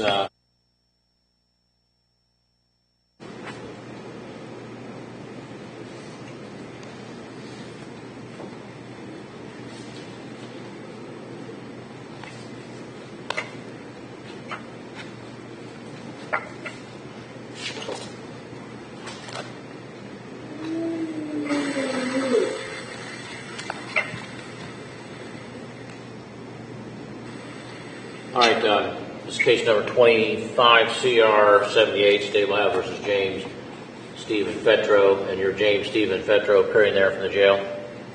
Yes. All right, this is a pretrial by Zoom. Mr. Fetro's attorney is Brad Mormon. He's appearing from his office. Appearing on behalf of the state is prosecuting attorney Collins. The defendant is charged in a 23-count indictment with various drug offenses and a forfeiture specification and an engaging in pattern of corrupt activity charge. This is a first pretrial, final pretrial set for June 25. We have a trial date of July 10. See, the state has provided bill of particulars and compliance with discovery. You received those, Mr. Morgan? I did, Your Honor. I had a chance to review it and organize it. The chance I had was last night. I still need, I'm in the process of getting a copy out to my client, him to review. The only discovery outstanding is some digital discovery, but we are sending a hard drive over, and Ms. Collins is going to put that on there for the review with my client. All right. All right. At this point, do you anticipate any pretrial motions? Your Honor, at this point in time, I'd say it's too early for me to say, but I will have that all filed by the June 25th final pretrial. All right. All right, and your discovery, too, will be due then. All right. Has there been a written plea offer provided? There has been, Your Honor. Okay. And you get that, Mr. Mormon? I did. I do need to have time to go over that with my client, but I did receive that, and I had a chance to look at that last night as well. All right, thank you. All right, anything else need to discuss at this time? Not from the state. Not right now, Judge. Thank you. All right, thank you. All right, is that everybody in jail? Yeah. All right.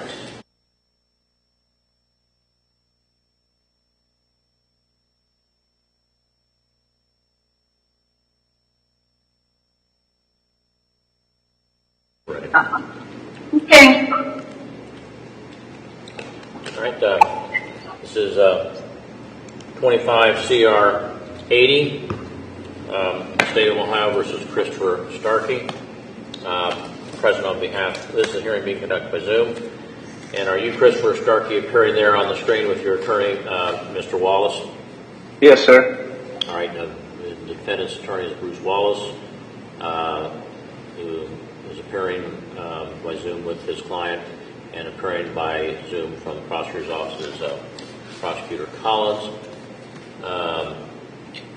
Mr. Starkey is charged with 2 co-defendants in a 2-count indictment, aggravated trafficking and aggravated possession of drugs, 5th-degree felony.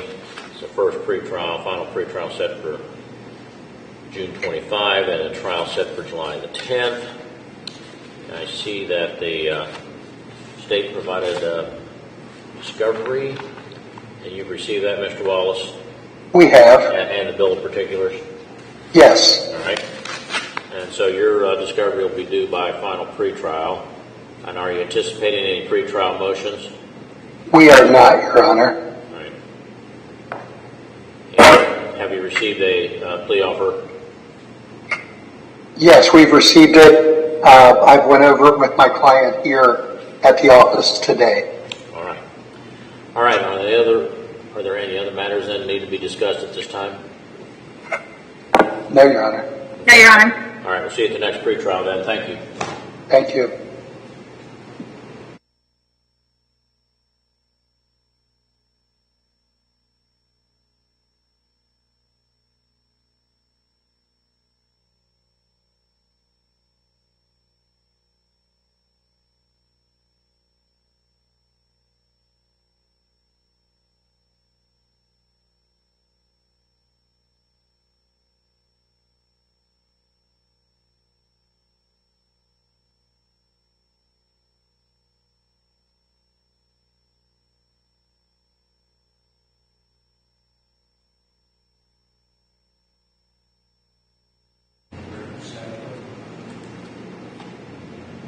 Yes, sir.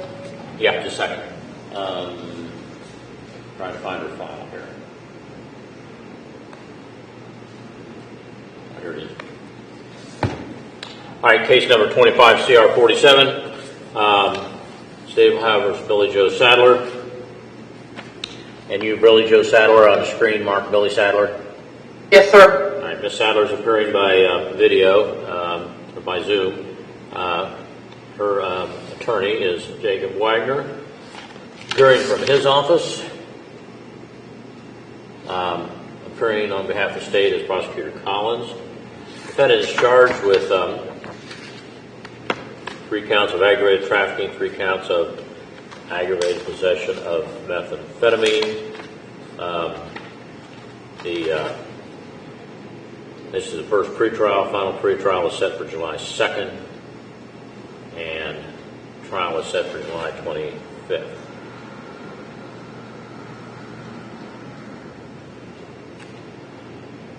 All right.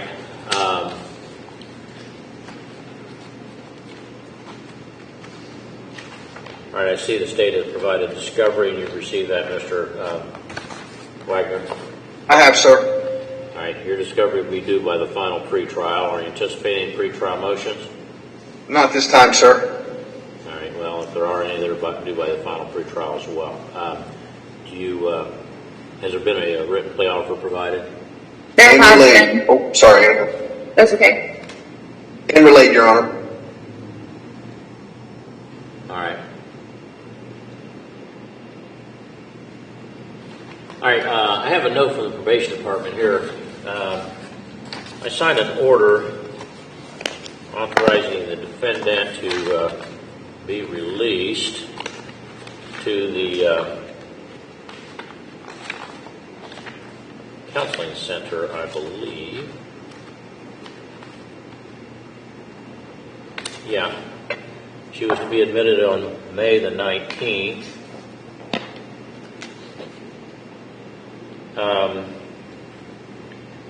According to that, she didn't report to probation on May 22nd, and then she did not get admitted to the counseling center until May 24th. 25th, it says.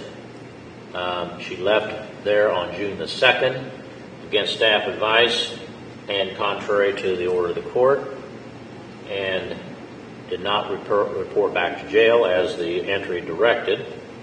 And then on June the 3rd, she apparently checked herself into Jalissa's house in Piketon, which is the Recovery Council. Officer Benson, Probation Officer Benson, was the probation department involved in that placement? No, Your Honor, not that I know of. She reported in on her initial intake and advised that she was going to check herself in to TCC. And then I received an email that she had checked in there on the 24th. And then left on the 2nd and then checked into Jalissa's house on the 3rd. All right. Ms. Sadler, let me make something perfectly clear. You don't get to decide where you're going to be. I decide that for you while you are facing charges in the bail order. The bail order said you were to go to TCC and stay there, and if you left, since it's not a lockdown facility, I told you to come back to jail. Now, is there any part of that you didn't understand? Sorry, Your Honor. Okay. So you didn't do what you were told. And then you check yourself in to Jalissa's house. Now, they'll give you credit, at least you got back into treatment, but let me tell you, that was not the court's order. And the order was that if you left counseling center, it wasn't for you to go a day later, spend another day out on the street where you could get high, and then go back into a different treatment facility. You were to report back to jail. So you have violated the court's order. Now, I'm going to give you a pass one time, and that is right now on this. If you do not stay at Jalissa's house and you leave against staff advice, you better report to jail. And I'm ordering the probation department, and once you find out if that occurs, let me know immediately, and a warrant will be issued for your arrest, and you'll have a much different bond, and you'll be probably be in custody until your case is completed, because I'm not going to tolerate people just doing whatever they think they want to do. So, you got that? Yeah, Your Honor, can I speak on my behalf? No, you can't. There is nothing you can say on your behalf, because you violated the court's order. It said, stay there. If you leave, report to jail. That's what it said. Clear as a bell. And you know what it said. So, there's nothing you can say on your behalf, because you didn't do what you were told. You've defied the court. And the reason you're not back in jail now is because you did check in to the Recovery Council. But I'm telling you right now, you stay there. If you decide you don't want to be there, they can't stop you. You better come back to jail directly. I mean, when you walk out that door, you better be getting in a car and coming directly to jail, and do not pass go or any of that other crap. You go right to jail. And if you don't, I'm going to have a warrant issue for you. You understand? Yes, sir. All right. That's all you need to say. All right. Anything else from counsel regarding this case? No, Your Honor. Not this one, sir. All right. Thank you. Thank you, Your Honor.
Case number 24CR152, State of Ohio versus Michelle L. Meddock.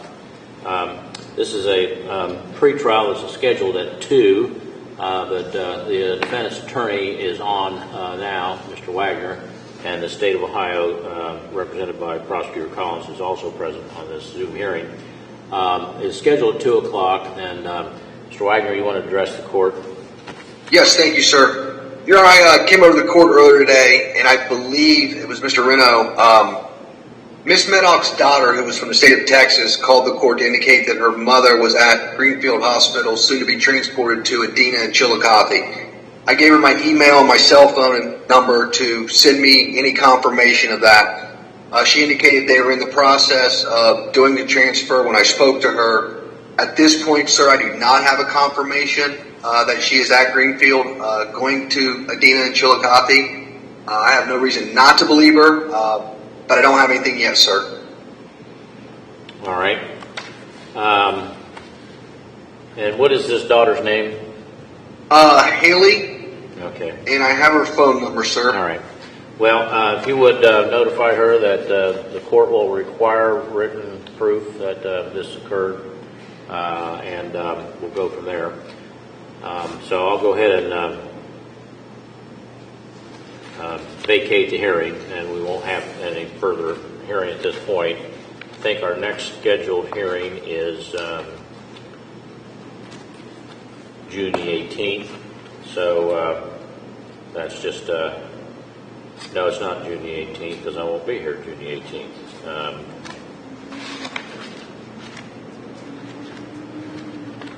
So we need Your Honor, yeah. she's never checked into probation. She's never checked in and did her initial paperwork or anything.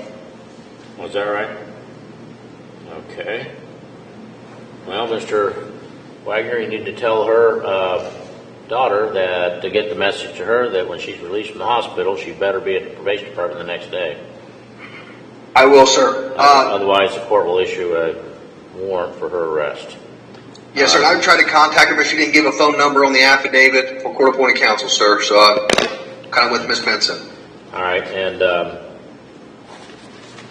me look here. The assignment noted, or the order, the arraignment order said the 18th, but I know I'm not going to be here, so that was changed till June the 25th. So June the 25th is the date, and you'll need to notify her that. And notify the probation department so you can find out about her location. I will, sir. I'll call Miss If she Benson. doesn't report to probation, there's going to be a warrant for her as well. Yes, sir. All right, thank you. Thank you, Your Honor.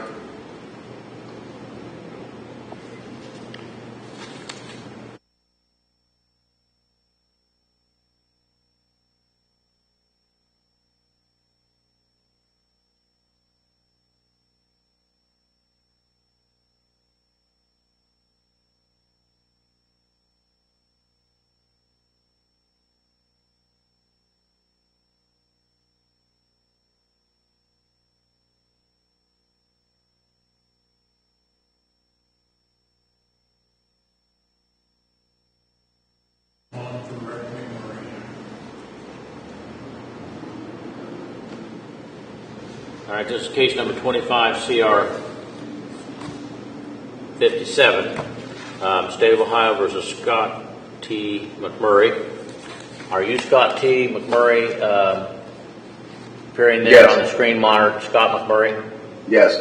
All right. This is a pretrial being conducted by Zoom. The defendant is appearing on his screen. Appearing on behalf of the defendant is his attorney, Sarah Barger. And appearing on behalf of the state is Prosecutor Collins. And I see, Mr. McMurray, are you at Kent's Place? Yes. Okay. All right. So the defendant is charged with aggravated possession of methamphetamine, a fifth-degree felony, and believe this is the first pretrial, final pretrial set for, I'm sorry, it's final pretrial. Trial is set for June the 26th. I've been presented with a plea of guilty form, and Ms. Barger, are you and your client both in agreement the matter can be conducted by Zoom rather than an in-person appearance in the courtroom? Yes, Your Honor. Are you okay with that, Mr. McMurray?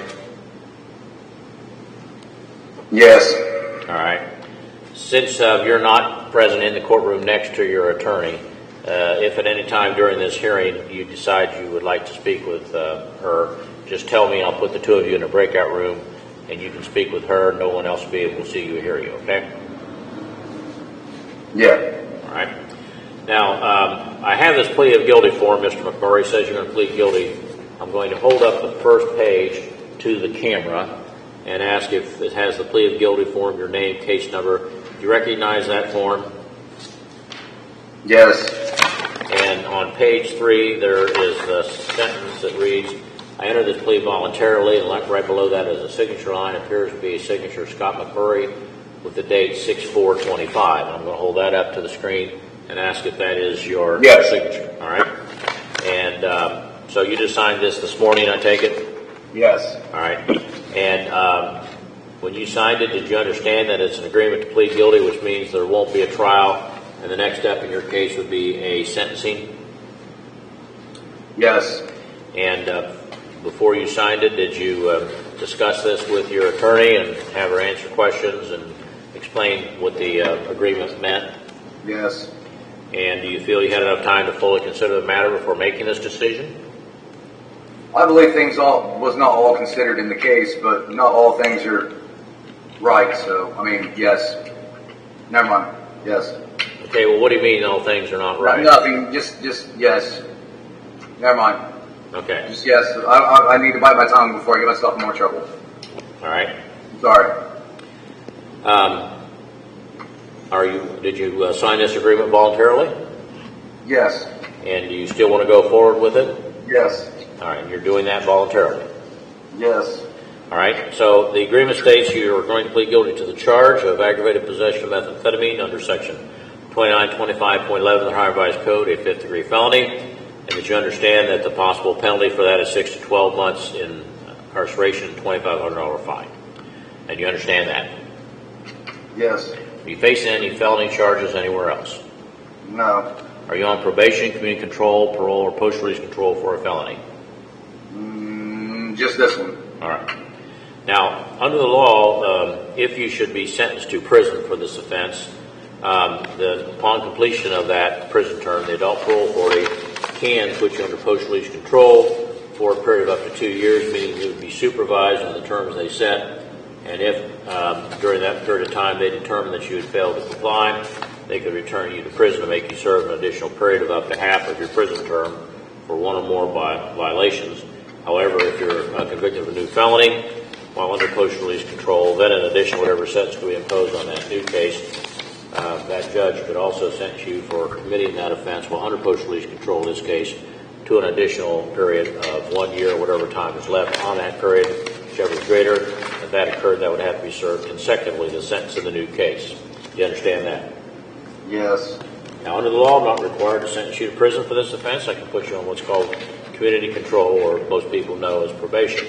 That means that instead of going to prison, you'd be supervised by the probation department on the term set by the court for up to 5 years. If during that period of time the probation department thought that you were not compliant, they would file a written notice of that with the court, give you a copy. There would be a hearing at which you would be entitled to have an attorney. If the outcome of that hearing was that you failed to comply, then at that time the court could revoke your community control and then sentence you to a term of 6 to 12 months and fine you $2,500. And if you were revoked in part or in whole because you'd been convicted of a new felony while on post-release control, committed while on community control probation, then if you received a prison term or incarceration in that case, it could be consecutive to the term in this case. You understand that? Yeah. Now, the charge alleges that on or about February 23 of this year in Highland County, Ohio, you did knowingly obtain, possess, or use a Schedule II controlled substance, to wit, methamphetamine, in violation of Section 2925.11 of the Ohio Revised Code, which has the penalties I just described. Now, do you understand what it is you're charged with, what the state said you did, when, where, how they led you did it? Yes. And have you discussed the nature of the charge, the evidence in the case, possible legal issues in the case, possible defense you might try to raise at trial, possible outcomes of a trial with your attorney? Yes. Are you satisfied with her advice and competence in this matter? Yes. Are you under the influence of any types of drugs or alcohol at this time? No, sir. Has any threats been made against you to make you plead guilty? No. Now, on page 2 of the agreement, there are a couple sentences printed in bold and underlined that read as follows: Defendant will enter and plead guilty to the indictment. State and defense jointly recommend community control and substance abuse treatment. Is that your understanding of the agreement? Yep. Has anyone promised you anything other than that to get you to plead guilty? No. Now, under the law, Mr. McMurray, the matter of sentence is up to the judge, not the parties. And so even though there's an agreement that you should get community control, The court's not required to follow that. So if you plead guilty, once the court's heard all the information and the court determines that's not the appropriate sentence, you could get a term of incarceration of between 6 and 12 months and a fine of $2,500. Do you understand that? Yes, sir. Now, you have certain constitutional, well, let me back up. Do you hold any license or certification from any state governmental agency that regulates any type of occupation or profession in the state of Ohio? No. Now, you have certain constitutional rights you must understand. The first is you have a right to have counsel, and the court appointed Ms. Barger to represent you. That wasn't simply to work the case out, but to provide whatever defense may be available to you under the law that you would like him to provide, her to provide. So, Ms. Barger. So, if you decide you do not want to do this, Ms. Barger will continue to represent you and defend you, including a trial, if that is what you want. Do you understand that? Yes. Now, under the Constitution and the laws of this state, you do have a right to have a trial by jury in this case, which means that 12 people would be selected from a group of citizens that live in this county that are summoned for jury duty on your trial date. After those 12 are selected, the evidence is presented. They then be instructed at the end of the evidence by the judge on the law. That jury of 12 persons then would decide by unanimous verdict, meaning all 12 would have to agree on whether the state proves your guilt. If you didn't want to have a jury trial, if you didn't want to plead guilty, you can waive in writing, which means to give up your right to have a jury trial. And in that case, you would have what's called a court trial, meaning that instead of a jury, a judge would hear the evidence, apply the law, and decide whether or not the state proved your guilt. Do you understand that? Yes. Now, under the Constitution, you have a right to confront the witnesses against you and to cross-examine them through your attorney in open court. What that means is that the witnesses against you have to come into court and testify in public in front of you and your attorney and anyone else that may be present. After the prosecutor's done asking questions, your attorney asks questions. That's called cross-examination. The purpose of that is to try to bring out evidence that would help your side of the case. Do you understand that? Yes. Under the Constitution, you have a right to use the power of the court to compel or force witnesses to come into court to testify on your behalf to save the state. So if you have witnesses you're uncertain can come in voluntarily at your request, the court issues a court order. That's a subpoena, and that would force those people to come to court to be available to testify even if they didn't want to be here, which is the same way the state's witnesses are forced to come to testify against you. Do you understand that? Yes. Under the Constitution, you have a privilege against self-incrimination, which means you cannot be forced to give evidence in this matter at any time, including trial. No one can ever make you testify. The prosecutor can't, the judge can, it's up to you. If you decide not to testify, the fact that you did not testify cannot be used against you in any way by any person at any time, and no one's even allowed to comment about it except in one situation. If there's a jury trial and you do not testify, the judge instructs the jury that because that is your right, they cannot consider it for any purpose. Do you understand that? Yes. Now, under the Constitution, you are presumed innocent of this charge till proven guilty by the state of Ohio on every essential element of the offense. So what that means is that the burden of proof isn't on you to try to prove you're not guilty of the charge simply because you've been indicted. In fact, under the law, you don't have to present any evidence in your own defense. You may, but you're not required. But whether you do or not, the burden of proof will remain upon the state to prove your guilt, but proof beyond a reasonable doubt on every essential element of the offense charge, which is the highest burden of proof that's known under the law. You understand that? Yes, but I do have one question. Okay. What if the only evidence you have is literally the truth? Is what? Is the truth? Okay, well, I don't know what that, the truth would be established from the evidence. I don't know what evidence you're talking about. Okay, well, never mind. Never mind. That's, okay. Yeah, it was just a question. I get it. It's fine. Sorry. All right. Now, but you do understand that the burden of proof is upon the state to prove your guilt on every essential element of the offense by proof beyond reasonable doubt. Yes. All right. Now, originally you entered a plea of not guilty. Not guilty plea denied the allegation, denied you committed a crime, and it exercised or invoked the rights I have just described. If you change your plea today from not guilty to guilty, that is the opposite of the not guilty plea. The guilty plea will admit the allegation, admit that it's true in the indictment, and that that's a crime, and that you committed the crime. And that plea waives, gives up all the rights I've explained to you today, except your right to have counsel, which you always have no matter what your plea. But with that exception, your plea of guilty would waive or give up your right to a jury or court trial, would waive or give up your right to confront witnesses against you in open court and to cross-examine them through your attorney, waive or give up your right to use the power of the court to compel or force witnesses to be present to testify on your behalf, the same as the state, waive or give up your privilege against self-incrimination because you say you're guilty, that's what she defines you guilty. It would waive or give up your presumption of innocence because if you say you're guilty, the state doesn't have to prove you're guilty. It subjects you to being sentenced immediately by the court. And finally, it waives or gives up any right to file an appeal you think you could have had up until this point in the case. Now, if you should be sentenced at some point to the maximum sentence or under other limited circumstances, there could be an appeal filed. Any appeal would have to be filed within 30 days of your sentencing entry being filed. You understand all that? Yeah. Are you a U.S. citizen? Yes. Now, do you have any questions about the charge or the possible penalty? No. You understand it? No. Yes. Do you have any question about the plea agreement?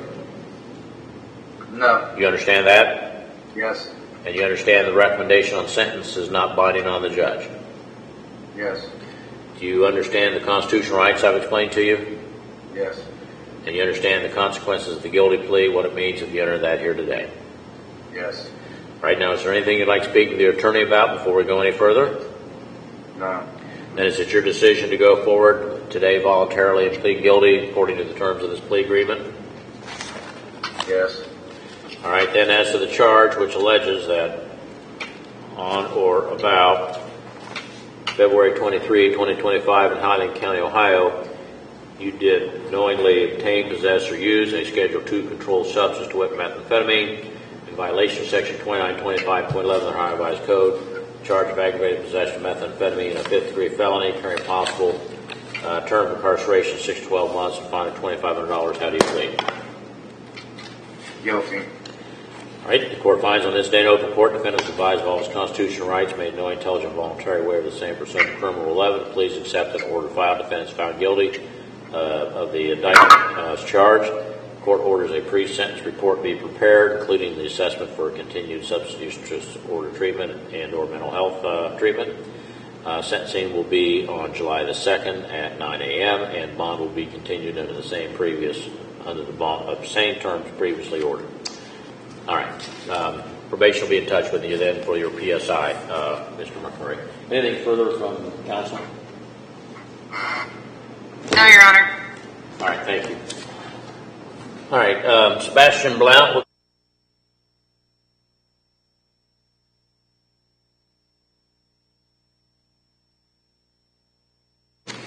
Mr. Blount, if you would unmute yourself, there's a button in the left-hand corner, the bottom left-hand corner.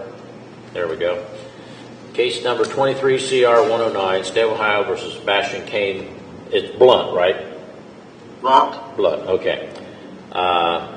This is a sentencing hearing being conducted by Zoom. His attorney is Catherine Hapner, appearing on her Zoom account. Appearing on behalf of the state is Prosecutor Collins. Defendant entered a plea of guilty to aggravated possession of methamphetamine, a fifth-degree felony. The matter was referred to the probation department for a pre-sentence report. I have received that. Have each of the attorneys received a summary? Yes, Your Honor. Yes, Your Honor. All right. All right. And this was originally scheduled to be in person this morning at 9, but his original scheduling order said a pretrial 1:30, and so there was a little confusion there, so he was not brought up here personally. But Ms. Hapner, then, are you and Mr. Blunt all both in agreement the matter can be conducted by Zoom rather than him appearing in person? Yes, we are. And you're all right with that, Mr. Blunt? Yes. All right. If you think you need to talk to your attorney at any time during this hearing or to ask her any questions, just tell me, and I'll put the two of you in our breakout room. It'll be just you and her on screen. Nobody else will be able to see you or hear you, okay? Okay. All right. All right. So, Ms. Collins, do you have anything you'd like to say on behalf of the state regarding sentencing? Only what's contained within the plea agreement, Your Honor. All right. Ms. Hapner? Thank you, Your Honor. We would ask that you grant community control in this case. Mr. Blunt is at the counseling center, so he's already engaged in services, and I've not received any reports that there are any issues there at the center. And I do believe that rehab is the best thing for him, and that will probably solve a lot of the issues in his life. All right, Mr. Blunt, anything you would like to say? No, sir. All right, it's the order of the court that you be and are hereby sentenced to a period of 3 years of community control under the following conditions. It'll be under the control of and supervision of the probation department. You'll be required to obey all laws of all jurisdictions, conduct yourself in a law-abiding manner at all times, report when and as directed, be truthful in all statements that you make to the probation department. You must keep them informed of your residence and place of employment at all times. You may not change either without prior written permission. Just regular permission. You may not leave the state of Ohio at any time without prior written permission, and you must have that written pass on you if you do go out of state while you're in the other state. You're not permitted to enter upon the grounds of any correctional facility, nor to communicate with anyone who's an inmate in any of those facilities in any jurisdiction without the prior written consent of your supervising officer. You are not permitted under federal or state law to possess, purchase, own, use, or have under your control any firearm, dangerous, or deadly weapon. It's a felony to do that under both federal and state law, and you could be prosecuted for that. It's also a condition you not have any of those while you're on community control in this case, or any other weapons of any other type. You're not permitted to purchase, possess, use, or have under your control any controlled substance, drug of abuse, CBD, oil, kratom, or any variant analog of a controlled substance that has effects similar to those or drugs of abuse. Nor may you have any instrument, device, or thing that may be used to administer drugs or prepare their administration. The exception to that order, that rule, however, being that you may possess those substances and devices for which you have a lawful prescription, provided that you provide a copy of that to your supervising officer within 24 hours of receipt. You're to submit to drug testing when and as requested. You may not purchase, possess, use, or have in your control any alcoholic beverage, nor may you be present in places where they're sold or being consumed, even if it's otherwise lawful. You may not associate with anyone who has a criminal record, a member of a gang or other criminal group, or any other person who has in the past or could in the future influence you to commit a criminal offense or violate these conditions unless approved in writing by your supervising officer. That would also apply to any family members that may fall within that definition unless you were living with them immediately before the commission of this offense. After the day of this order, you may not marry or establish cohabitation or a common law marriage type of relationship with another without written permission. You must report any conviction, arrest, citation, or other charge of violating the law or any other contact with law enforcement not later than the next business day after that occurs. You must provide your supervising officer with financial information or records so your ability to pay any fees or costs can be reviewed. You must, if you are referred by the probation department for an evaluation or assessment for further treatment, therapy, counseling, training, or educational programming beyond that ordered by the court, you'll submit to that. If there's a recommendation for programming, you are to enroll in and successfully complete that. You'll be required to pay the court cost of this action and make payment arrangements with the clerk. You'll be required to do 400 hours of community service at the rate of 20 hours per week for 20 consecutive weeks, unless you become employed at least 20 hours per week. You're a full-time student, or you have documentation from a physician or a prior disability finding that you're physically unable to perform that service. You'll also be required to successfully complete the residential treatment and recommended aftercare at the counseling center. I've abbreviated that in the entry as TCC. Now, by being placed on community control rather than being sentenced to incarceration, you're deemed to have consented to a search without a warrant of your person, your residence, your vehicles, or any other property place where you're found or is under your control at any time by any officer of the probation department. You're also ordered to pay the court cost. As I said, make payment arrangements of that as a condition. It's also a substantive order, and if you don't make payment on your court cost or comply with the payment plan, then those could be collected by various means by the clerk of courts, including levying on bank accounts, wages, or other earnings that you may have. Could also be referred to a collection agency or the Attorney General, and if that occurs, they are authorized to charge you an additional 30% above the court cost as a result of having to take action to collect it from you. If you're unable to pay the cost, you are permitted to ask the court for leave to perform community service in this county, and if that occurs, the court would give you credit for each hour you work in an hourly rate set by the court, and each hour you work would reduce your judgment by that amount until paid in full. Now, in the event that the probation department feels that you have not complied with these conditions, they'll file a written notice of that with the court and give you a copy. There will be a hearing at which you'll be entitled to have an attorney. If the outcome of that hearing is that you fail to comply, then at that time the court could revoke your community control and sentence you to a term of 6 to 12 months incarceration and fine you $2,500. And if that occurs in part or in whole because you committed a new felony on post-release control, on community control, and you received a prison term in that case, that new case, the terms could be ordered to be served consecutively to that term in that case, in this case. Now, if you end up serving a prison term for commission of a felony in this case, upon release from prison, after completing that term, it is possible under the law that the Adult Parole Authority will put you under post-release control supervision for a period of up to 2 years on the terms they set, and if during that period of time they determine you have failed to comply, they could return you to prison as a sanction for up to 1/2 of the prison term that you serve for one or more violations. But if you commit a new felony, then in addition, whatever sentence a judge in this case can impose upon you, the judge is also authorized to sentence you for committing that offense while under post-release control in this case to an additional period of a year, whatever time is left on that period of post-release control, whichever is greater. If that occurs, that has to be served consecutively to the sentence in the new case. All right. Is there anything further from counsel? No, Your Honor. All right. That completes your case. Mr. Blunt, you're no longer under pretrial supervision. You're under these new conditions. Probation Department will be reaching out to you to go over those with you and have you transferred to felony supervision. All right. Thank you.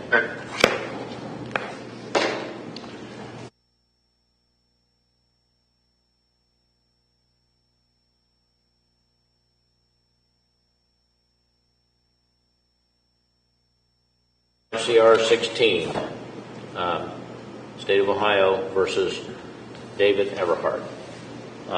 Mr. Everhart, you'll need to unmute yourself there on the lower left-hand corner. There you go. I think I got it. You did. And you are David W. Everhart? Yes, sir. All right, Mr. Everhart is appearing by Zoom from Probation Department. His attorney is Sarah Barger, appearing from her office, appearing on behalf of the state is Prosecutor Collins. The defendant is charged with aggravated possession of methamphetamine, a 5th-degree felony. This is a first pretrial. Actually, it's final pretrial. There was a trial set for June 12th. I believe Mr. Everhart then was released from custody. That's the reason it was set so quickly. But this time I have a plea of guilty form here that indicates Mr. Everhart is going to plead guilty. Ms. Barger, are you and your client both in agreement that this matter can be conducted by Zoom rather than in-person hearing in the courtroom? Yes, Your Honor. And you're all right with that, Mr. Everhart? Yes, sir. All right. Since you're not in the courtroom sitting next to her, if at any time during the hearing you would like to speak with her or need to ask her a question, just tell me. I'll put the two of you in the breakout room, and no one else will be able to see you or hear you on the computer screen. Okay? Okay. All right. Now, Mr. Everhart, I'm going to hold up page 1 of this document that has your name and plea of guilty and the charge, and ask if you recognize that form. Yes, sir. On page 3, there's a sentence that reads, "I enter this plea voluntarily."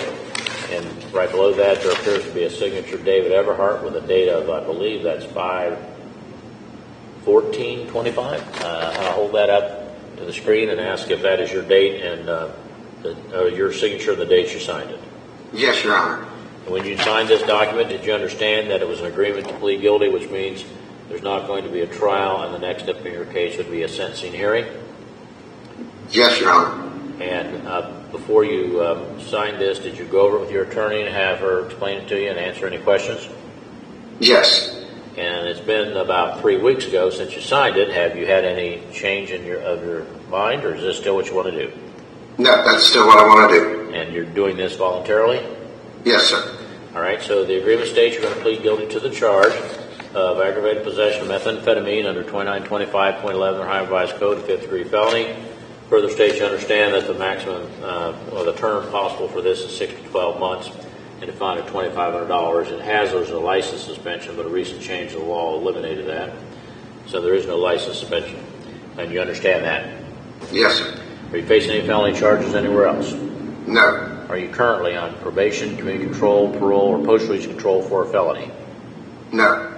Under the law, if you should ever be sentenced to a prison term and serve a prison term for this offense, Mr. Everhart, upon completion of that prison term, the Adult Parole Authority has the right under the law, if they decide to exercise it, to put you under supervision for up to 2 years under what's called post-release control supervision. And that means you'll be supervised by a parole officer on a term set by the Adult Parole Authority.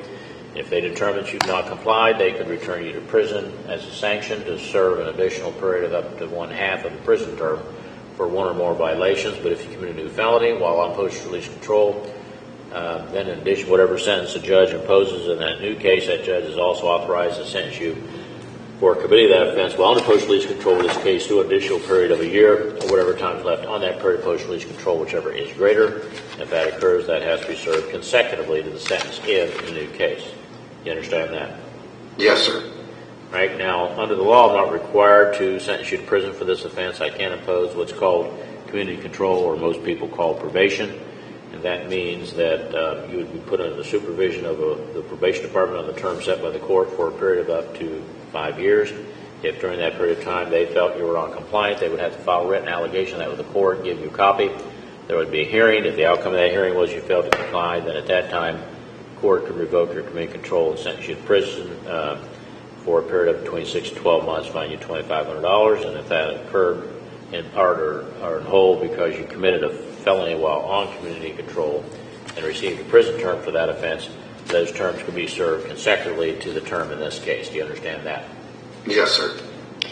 All right. Now, do you, well, the charge in this case reads that on or about October 23, 2024 in this county, David W. Everhart knowingly obtained, possessed, or used a Schedule II controlled substance to wit methamphetamine in violation of Section 2925.11 of the Ohio Revised Code. So that's the charge of aggravated possession of methamphetamine with the penalty I just described. Now, you understand what it is you've been charged with, what the state said you did, when, where, how they led you did it? Yes. Have you discussed the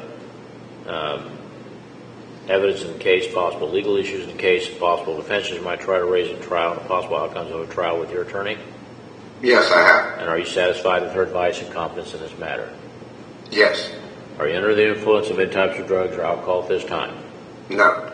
Have any threats been made to make you plead guilty here today? No. Now, on page 2, there are a couple of lines printed in bold and underlined that read, defendant will enter plea guilty to the indictment, state defense joint to recommend community control and referral to drug court. Is that your understanding of the agreement? Yes. Has anyone promised you anything other than that to get you to plead guilty here today? No. Now, under the law, the matter of sentence is up to the judge, not the parties, so even though there's a recommendation that you get community control, that's not binding on the judge. Once you've entered a plea of guilty and all the evidence is, at the hearing is sentencing is submitted, the court feels that's not the appropriate sentence, you could receive a term of incarceration of 6 to 12 months and a fine of $2,500. You understand that? Yes, sir. Do you hold any license or certification from any state governmental agency that regulates any occupation or profession in the state of Ohio? No, I don't. Right, now, you have certain constitutional rights you must understand before I can accept your plea. First of all, you have a right to have counsel. Ms. Berger was appointed to represent you. That wasn't simply to work the case out, but to provide any defense that could be available to you under the law that you would like her to provide. So if you decide you don't want to do this, that you want to defend against the charge, she will continue to represent you, defend you, including a trial if that's what you want. Do you understand that? Yes, sir. Now, under the Constitution, you have a right to have a jury trial in this matter, in which 12 people will be selected from a group of citizens that live in Highland County that are summoned for jury duty on your trial date. After 12 of those folks are selected, the evidence is presented. They're then instructed on the law, and then that jury of 12 will decide by unanimous verdict, meaning all 12 would have to agree on whether the state proves your guilt. Now, if you didn't want to have a jury trial, but you didn't want to plead guilty, you could waive in writing, which means to give up the right to have a jury trial. In that case, you would have what's called a court or bench trial, meaning that instead of the jury, it would be the judge who would hear the evidence, apply the law, decide whether or not the state proves your guilt. You understand that? Yes, sir. Now, under the Constitution, you have a right to confront the witnesses in open court and to cross-examine them through your attorney. So what that means is the witnesses against you have to come into court, testify in front of you, your attorney, and anyone else is present. After the prosecutor is done asking questions, your attorney can ask questions. That's called cross-examination. And the purpose of that is to try to bring out evidence that may help your side of the case. Do you understand that? Yes, sir. Under the Constitution, you have a right to use the power of this court to compel or force witnesses to come into court to testify for you, just like the state. So if you have witnesses you're uncertain are going to come in voluntarily, at your request, the court issues a court orders called subpoena, and that forces those people to come to court to be available to testify if you want them to, even though they don't want to be here, which is the same way the state's witnesses are forced to come into court to testify against you. You understand that? Yes, sir. Now, under the Constitution, you have a privilege against self-incrimination. That means you cannot be forced to give evidence against yourself at any time, including trial. No one can ever make you testify. The prosecutor can't, the judge can't. It's up to you. If you decide not to testify, the fact that you did not testify cannot be used against you in any way by any person at any time. No one's even allowed to comment about it, with one exception. If there's a jury trial and you don't testify, the judge instructs the jury that because that's your right, they cannot consider it for any purpose. Do you understand that? Yes. Now, under the Constitution, you're presumed innocent of this charge to proven guilty by the state of Ohio by proof beyond a reasonable doubt on every essential element of the offense charged. That means that the burden of proof isn't on you to try to prove you're not guilty simply because you've been accused. You don't have any burden at all. You're not even required to present any defense at trial. You can, but you're not required to. But regardless of whether you present evidence or not, the burden of proof will remain upon the state to prove your guilt by proof beyond a reasonable doubt on every essential element of the offense charged, which is the highest burden of proof that's known under the law. Do you understand that? Yes. Now, originally entered a plea of not guilty, which denied the allegation in the indictment, denied you committed any crime, and exercised all those rights I have just described. If you change your plea today from not guilty to guilty, that's the opposite of the not guilty plea. Guilty plea admits the allegation, admits that it's a crime and it's charged, and that you committed the crime charged in the indictment. That plea would waive or give up all the rights I've described for you today, except your right to have an attorney. You always have the right to have an attorney, no matter what your plea. But with that exception, your plea of guilty would waive or give up your right to a jury or court trial. It would waive or give up your right to confront the witnesses against you and to cross-examine them through your attorney. It would waive or give up your right to use the power of the court to compel or force witnesses to come into court to testify on your behalf, the same as the state. It would waive or give up your privilege against self-incrimination because you're the one saying you're guilty, so that's what's used to find you guilty. It would waive or give up your presumption of innocence because if you say you're guilty, the state doesn't have to prove you're guilty.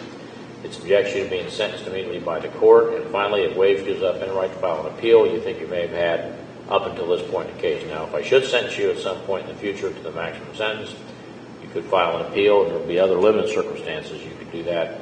It would have to be done, however, and filed the appeal within 30 days of your entry being filed. Do you understand that? Yes, sir. And are you a U.S. citizen, Mr. Everhart? Yes. Now, you have any questions about the charge, the possible penalties?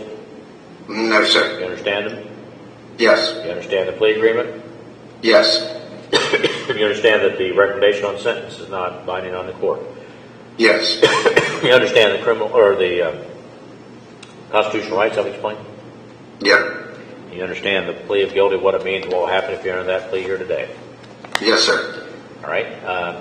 Is there anything you would like to speak to your attorney about before we go any further? I don't think so, Your Honor. You have any questions at all?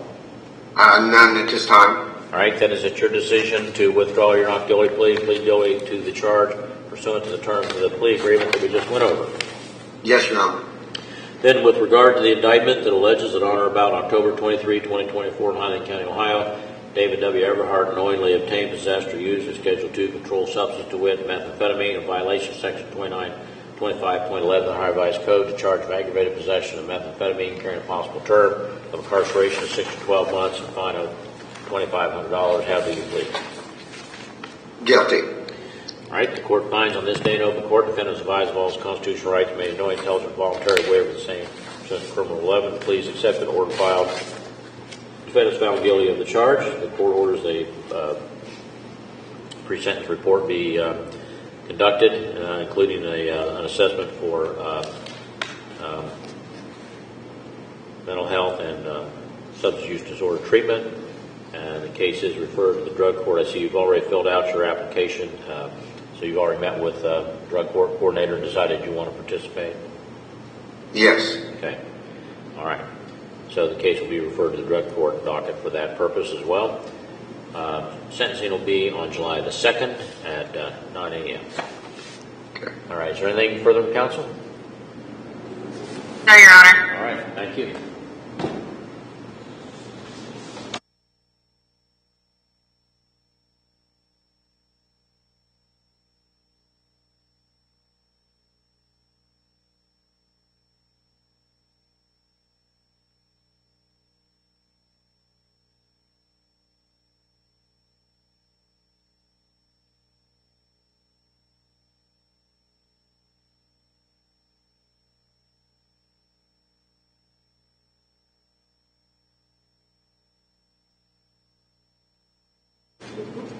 Just have a seat.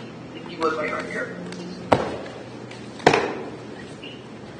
I'll unmute you, okay? I'll go ahead and All right, this is case number 25 CR 65, State of Ohio versus Alana Marie Barbary. Are you Alana Marie Barbary appearing there from the Probation Department? All right, this is a hearing being conducted by Zoom. Ms. Barbary's attorney is Sarah Barger, appearing by Zoom from her office. Appearing from the prosecutor's office by Zoom is Prosecutor Collins. The defendant is charged with one count of aggravated possession of methamphetamine, a fifth-degree felony. This is the first pretrial. Final pretrial is June 25. Trial date is July 10. See, the state's provided discovery and requested a discovery, and you've received that compliance, Ms. Barger. I have, Your Honor. I have not had any contact with Ms. Barbary. I do anticipate to file a motion for intervention in lieu. I apologize. I did not get it up to the court. I will phone as soon as I'm off here and file it. All right. All right, Ms. Barbary, can you give Ms. Barger a phone number that she can contact you to discuss the matter? Yes, it's 740-505-3734. All right, then make sure you talk with her, because there's a proposal that you might get intervention in lieu of conviction, which would require you to be in a treatment program. Are you in a treatment program right now? No. Okay, well, you need to get in touch with her to discuss that then. All right, anything further, counsel? No, Your Honor. All right. Is Todd Ray there at probation by chance?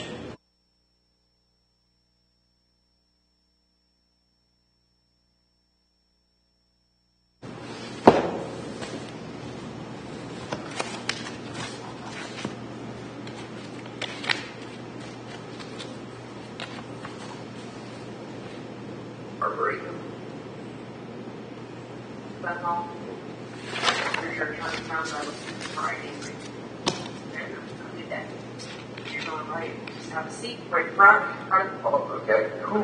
Yeah. And you really got me to take care of this one.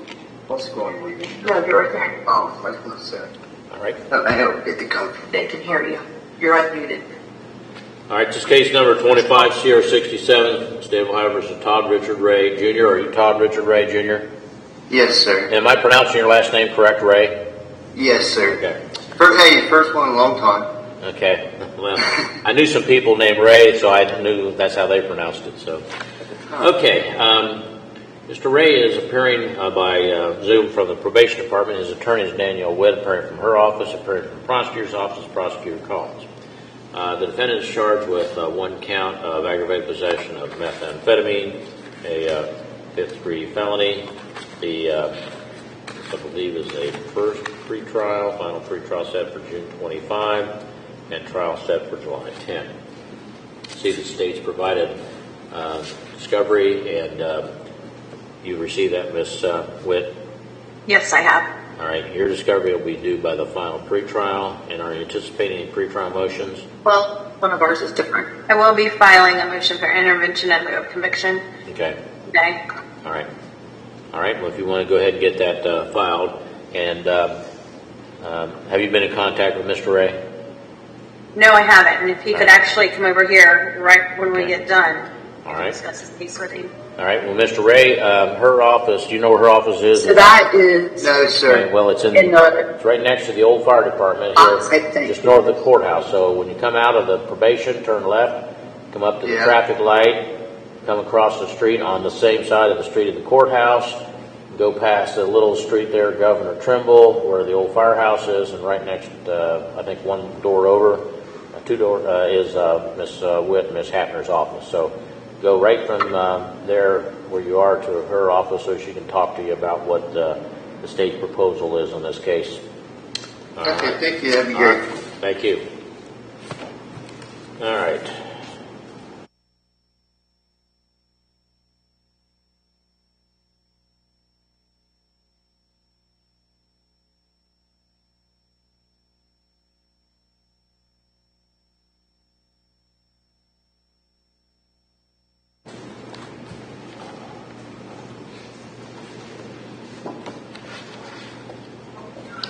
plea of both of these.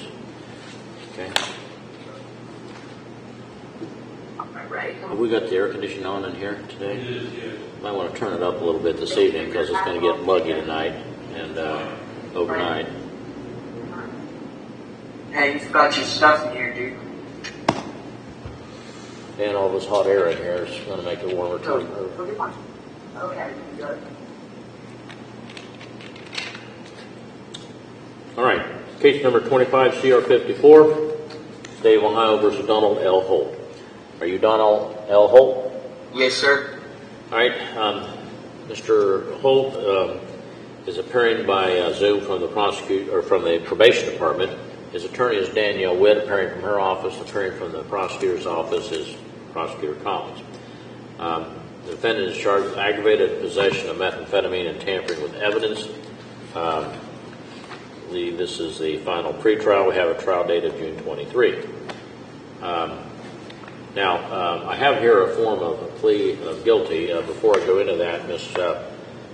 Witt, are you and your client both in agreement that the matter can be conducted by Zoom rather than him appearing before the court in person?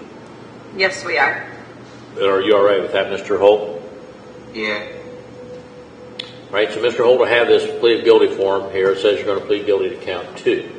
I'm going to hold the first page of the agreement up to the camera and ask you to look at that and see if you recognize that. Yeah. On page 3, there's a sentence that reads, enter this plea voluntarily. Right below that is a signature line for defendant, and it appears to me to be signature Donald Holt. I'll hold that up to the camera, and is that your signature? Yeah. When did you sign it, Mr. Holt? Like 2 weeks ago. All right. And when you signed it, did you understand that it was an agreement to plead guilty, which means there won't be a trial, and the next step in your case would be a sentencing hearing? Yes, sir. And did you have enough time to fully consider the matter before making this decision? Yeah. And it's been a couple of weeks since you signed it, you said, so have you changed your mind, or do you still want to do this? The drug court people was wanting me to get an SUD done. A what? An SUD assessment for court. Yeah, right. Yeah, that's, that will be ordered if you plead guilty. That will be ordered to determine if you're in need of treatment, and you'd be screened by the drug court then to determine if you qualify for the program and if you want to qualify for the program. But that's only if you plead guilty or are convicted. Yes, sir. All right. Yep.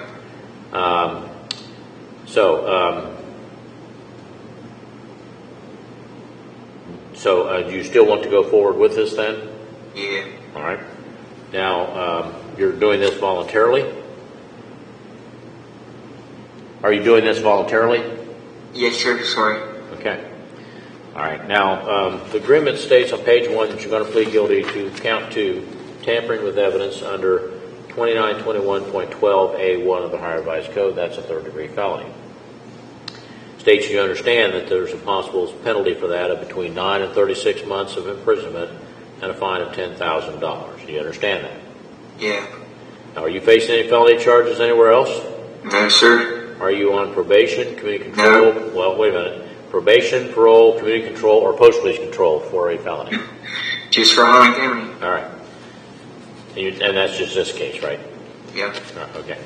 Now, under the law, Mr. Holt, if you should ever be convicted and sentenced to prison for this offense, once you complete the prison term, it is possible the Adult Parole Authority would decide to put you under post-release control supervision for a period of up to 2 years, meaning you'd be supervised on the terms that they set by a parole officer, and if they determine that you've not complied, then they could return you to prison as a sanction for an additional period of up to 9 months for a single violation, up to a maximum of half of your prison term for more than one violation. However, if you commit a new felony while on post-release control, then in addition to whatever sentence a judge in that new case could impose upon you, that judge could also sentence you for committing that offense while under post-release control in this case to an additional period of 1 year, whatever time might be left on that period of post-release control, whichever is greater.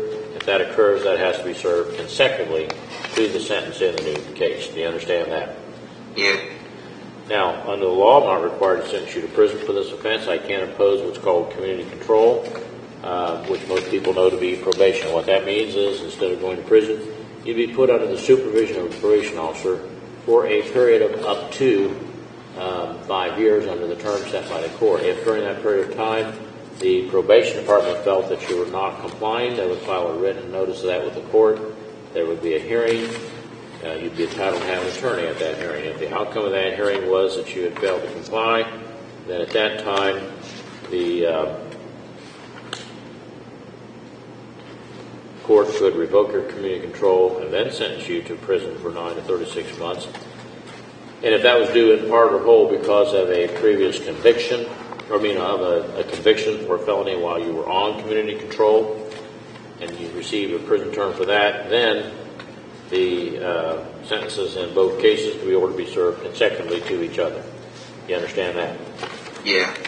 Now, under the charge in this case alleges that on or about December 21, 2024 in Highland County, Ohio, Donald L. Holt, knowing an official proceeding investigation was in progress or about to be or likely to be instituted, did alter, destroy, conceal, or remove any record, document, or thing with purpose to impair its value or availability as evidence in such proceeding or investigation, violation of Section 2921.12a of the Ohio Revised Code. So that's a charge of tampering with evidence, third-degree felony with the penalty I just described. Now, Mr. Holt, do you understand what it is you're charged with, what the state said you did, when, where, and how they alleged you did that? Yeah. And have you discussed the nature of the charge, the evidence in the case, possible legal issues in the case, possible defenses you might try to raise at trial, the possible outcomes of a trial with your attorney? Yeah. Are you satisfied with her advice and confidence in this matter? Yeah. Has anyone threatened you to get you to plead guilty here today? No. Are you under the influence of any types of drugs or alcohol at this time? No, sir, just described. Okay. Have any promises been made to get you to plead guilty other than being recommended that you would be given community control and referral to drug court and count one be dismissed? That's set forth in a plea agreement. Anybody promise you anything other than that? No. All right. Now, do you hold any license or certification from any state governmental agency that regulates any occupation or profession in the state of Ohio? An ID? No, like a license to do some profession or job? Just forklift license. All right, well, that's a private association, but nothing from the state of Ohio. Okay. All right. Now, you have certain constitutional rights you must understand before I can accept your plea of guilty. First of all, you have a right to counsel, and I appointed Ms. Witt to represent you. That wasn't simply to work the case out, but to provide any defense that could be available to you under the law that you would like her to provide. So if you decide you don't want to do this, you want to defend the charge, against the charge, she'll continue to represent you and defend you, including a trial if that's what you want. Do you understand that? Yeah. Now, under the Constitution and the laws of the state, you have a right to have a jury trial in this matter, in which 12 people would be selected from a group of citizens that live in Highland County that are summoned for jury duty on your trial date. After they are selected, the evidence will be presented. They'd be instructed on the law by the judge, and then that jury of 12 would decide by unanimous verdict, we know all 12 would have to agree, on whether the state proved your guilt. Now, if you didn't want to have a jury trial, but you did want to plead guilty, you could waive in writing, which means you give up, the right to have a jury trial, and in that case you would have what's called a court or bench trial, meaning the judge would be the one who would hear the evidence, apply the law, and decide whether or not the state proved your guilt. Do you understand that? Yeah. Now, under the Constitution, you have a right to confront the witnesses against you in open court and to cross-examine them through your attorney.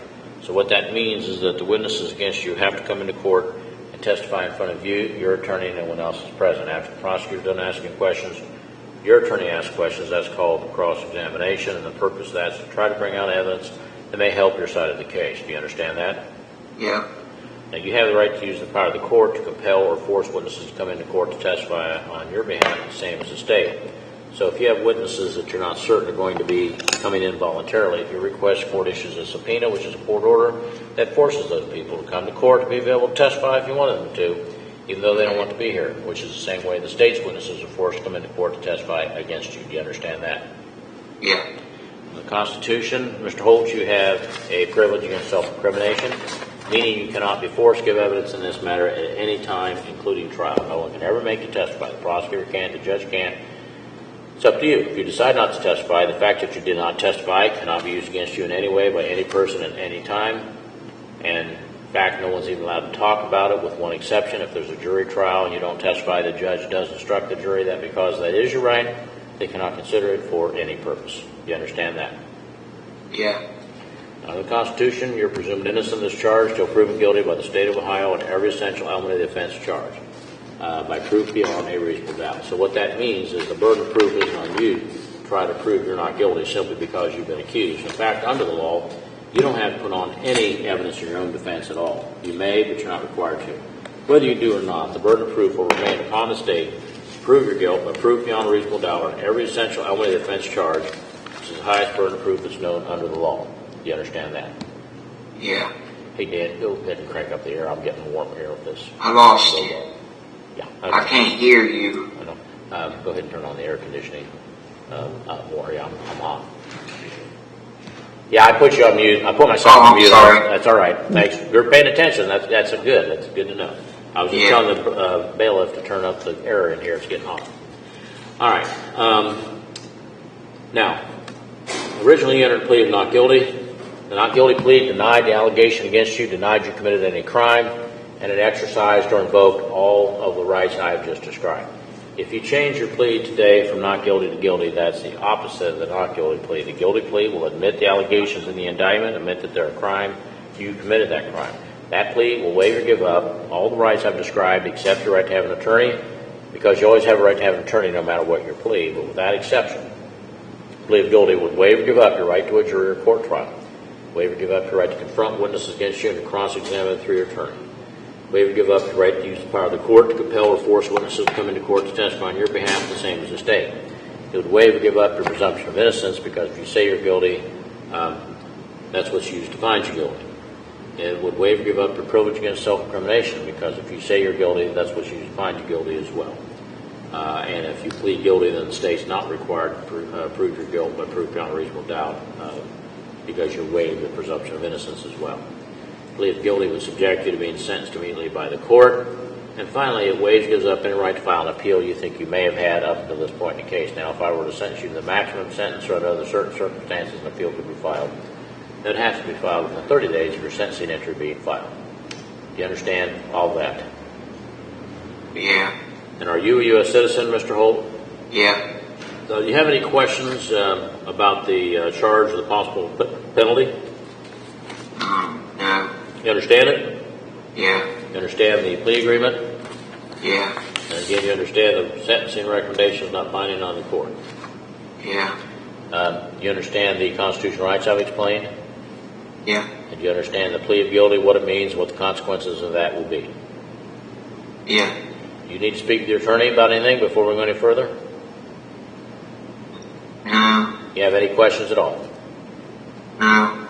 Then is it your decision, Mr. Holt, to withdraw your not guilty plea and plead guilty to count 2 under the terms of this plea agreement that we've just reviewed?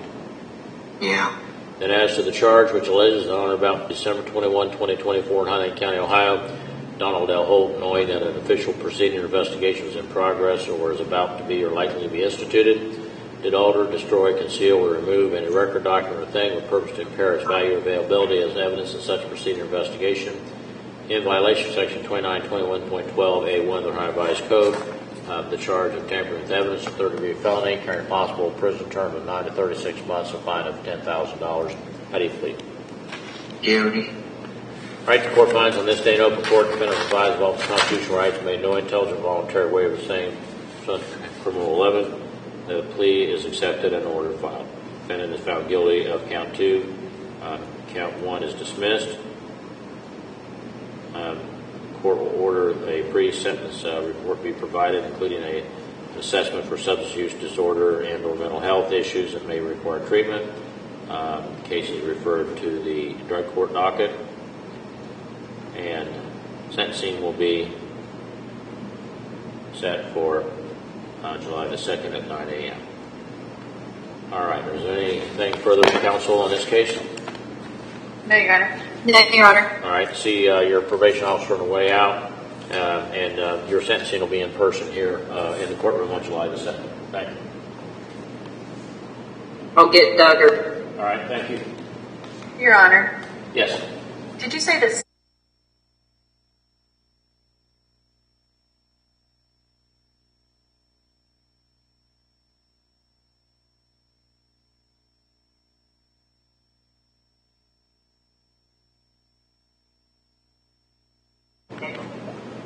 This one? Yeah. You're probably already unmuted, so Judge will start talking. Yeah, you're good. There you go. Case number 24-CR-156, State of Ohio versus Richard Duggan. Are you Richard Duggan, appearing there at the probation department? Yes, sir. All right, Mr. Duggan's attorney is Dennis Kirk. This hearing is being conducted by Zoom. Mr. Kirk's appearing from his office, appearing on behalf of the state from the prosecutor's office, Prosecutor Collins. The defendant is charged with 2 co-defendants.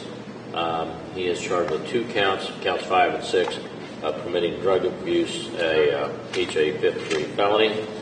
And this is a pre-trial, the first pre-trial, final pre-trial, trial set for June 26. Been presented with a plea of guilty form.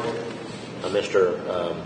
Kirk, are you and your client both in agreement you can appear by Zoom rather than personal appearance in the courtroom for this matter? Yes, Your Honor. And you're all right with that, Mr. Duggan? Yes, sir. All right, Mr. Duggan, I have this plea form which says you're going to plead guilty to count 5. I'm going to show you the first page on the camera there and ask if you recognize that. It has your name, plea of guilty, says count 2. Yes, sir. On page 3, there's a sentence that reads, I enter this plea voluntarily. And right below that is a line with signature defendant underneath that, and it looks to me like there's a signature there of Richard Duggan. And I'll hold that up to the camera, and is that your signature? Yes, sir. When did you sign this, Mr. Duggan? Yesterday. All right, now when you signed it, did you understand it was agreement to plead guilty, which means there won't be a trial, and the next step in the case would be a sentencing hearing? Yes, sir. And did you discuss this with your attorney and have him answer any questions or explain things to you before you signed it? Yes, sir. And when did you say you signed this? Yesterday. All right. And have you had any change in heart since you signed it, since it's been a day or so to reflect? No. You still wish to go forward with this? Yeah. And you're doing that voluntarily? Yes, sir. All right, so the agreement states that you're going to plead guilty to count 5, committing drug abuse under 2925.13b of the Ohio Revised Code, a 5th-degree felony, that you understand that could carry a sentence of possibly 6 to 12 months incarceration and fine of $2,500. Do you understand that? Yes, sir. Are you facing any felony charges anywhere else? No. Are you currently on probation, community control, post-release control, parole for a felony? Yeah, in Claremont County, but I told the parole officer, I told my parole officer there, and he said it was no problem because this happened before my other case. Okay. All right. Well, the reason I bring that up is if you should ever be revoked and sentenced to prison in this case and Claremont County, Right. cases could be ordered to be served consecutively to one another. You understand that? Yeah. Okay. Yeah. All right. Now, in the event that you should ever serve a prison term for this offense, once you complete that, the Adult Parole Authority has the option under the law to put you under post-release control supervision for a period of up to 2 years. If they do that, you'd be supervised under the terms they set by a parole officer, and if during that period of time the probation department felt that you were not complying, they could return you to prison as a sanction for a period of up to half of your prison term for one or more violations. However, if you committed a new felony under post-release control, then in addition to whatever sentence was imposed in that case, that judge could also sentence you for committing that offense while under post-release control, in this case, to an additional period of a year, whatever time is left on that period of post-release control, whichever is greater. If that occurs, that has to be served consecutively to the sentence in the new case. You understand that? Yeah. Now, under the law, I'm not required to sentence you to prison for this offense. I can impose what's called community control or probation, which means that instead of being sentenced to term of incarceration, you'd be put under supervision of the probation department for a period of up to 5 years under terms set by the court. If during that period of time the probation department felt that you were not complying, they would file a written notice of the court. You would get a copy. There would be a hearing. You'd be entitled to have an attorney. If the outcome of that hearing was that you failed to comply, then at that time the court could revoke your community control and then sentence you to 6 to 12 months and fine you $2,500. And if that occurred in part or whole because of a conviction that occurred while you were on community control, in this case, and you were served a prison term for that, those sentences could be served or to be served consecutively, meaning one after the other. Do you understand that? Yes, sir. All right. Now, the charge in count 5 alleges that on or about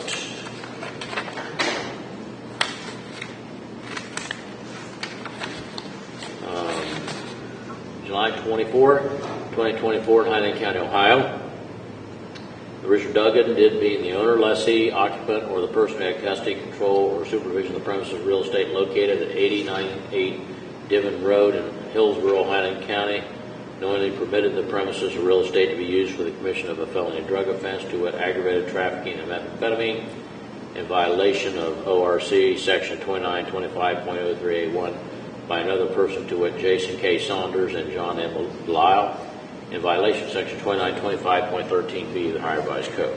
So that's the charge of permitting drug abuse, the 5th-degree felony with the penalty I just described. You understand what it is you've been charged with, Mr. Duggan, what the state said you did, when, where, and how they alleged you did it? Yes, sir. And have you discussed the nature of that charge, the evidence in the case, possible legal issues in the case, possible defense you might try to raise at trial, and possible outcomes of a trial with your attorney? Yes. Are you satisfied with his advice and competence in this matter? Yes, sir. Are you under the influence of any types of drugs or alcohol at this time? No, I haven't been in over a year. All right. Has anyone threatened you to make you plead guilty? No, sir. Now, on page 2, there are some lines that are printed. Looks like 3+ lines printed in bold and underlined that read as follows. Defendant shall enter plea of guilty to count 5. State will dismiss count 6. State defense jointly recommend community control and referral to drug court. Defendant agrees to cooperate fully in the prosecution, all co-defendants, and cooperate fully with the task force. Is that your understanding of the agreement? Yes, sir. Anyone promise you anything other than that to get you to plead guilty? No. Under the law, Mr. Duggan, the matter of sentence is up to the judge, not the parties. And so even though there's an agreement by both sides as to what the sentence ought to be, if you enter that plea here, the court's not required to follow it. The court could decide that's not the correct sentence and give you a sentence of between 6 and 12 months of incarceration and a fine of up to $2,500. Do you understand that? Yes, sir. Do you hold any license or certification from any state governmental agency that regulates any occupation or trade in the state of Ohio? No, sir. Now, you have certain constitutional rights you must understand before I can accept your plea. First, you have a right to have an attorney. Mr. Kirk was appointed to represent you. That appointment wasn't simply to work the case out, but to provide any defense that could be available to you under the law that you're likely to provide. So if you decide you don't want to do this, you want to defend against the charge, we'll continue to represent you and defend you, including a trial if that is what you want. Do you understand that? Yes, sir.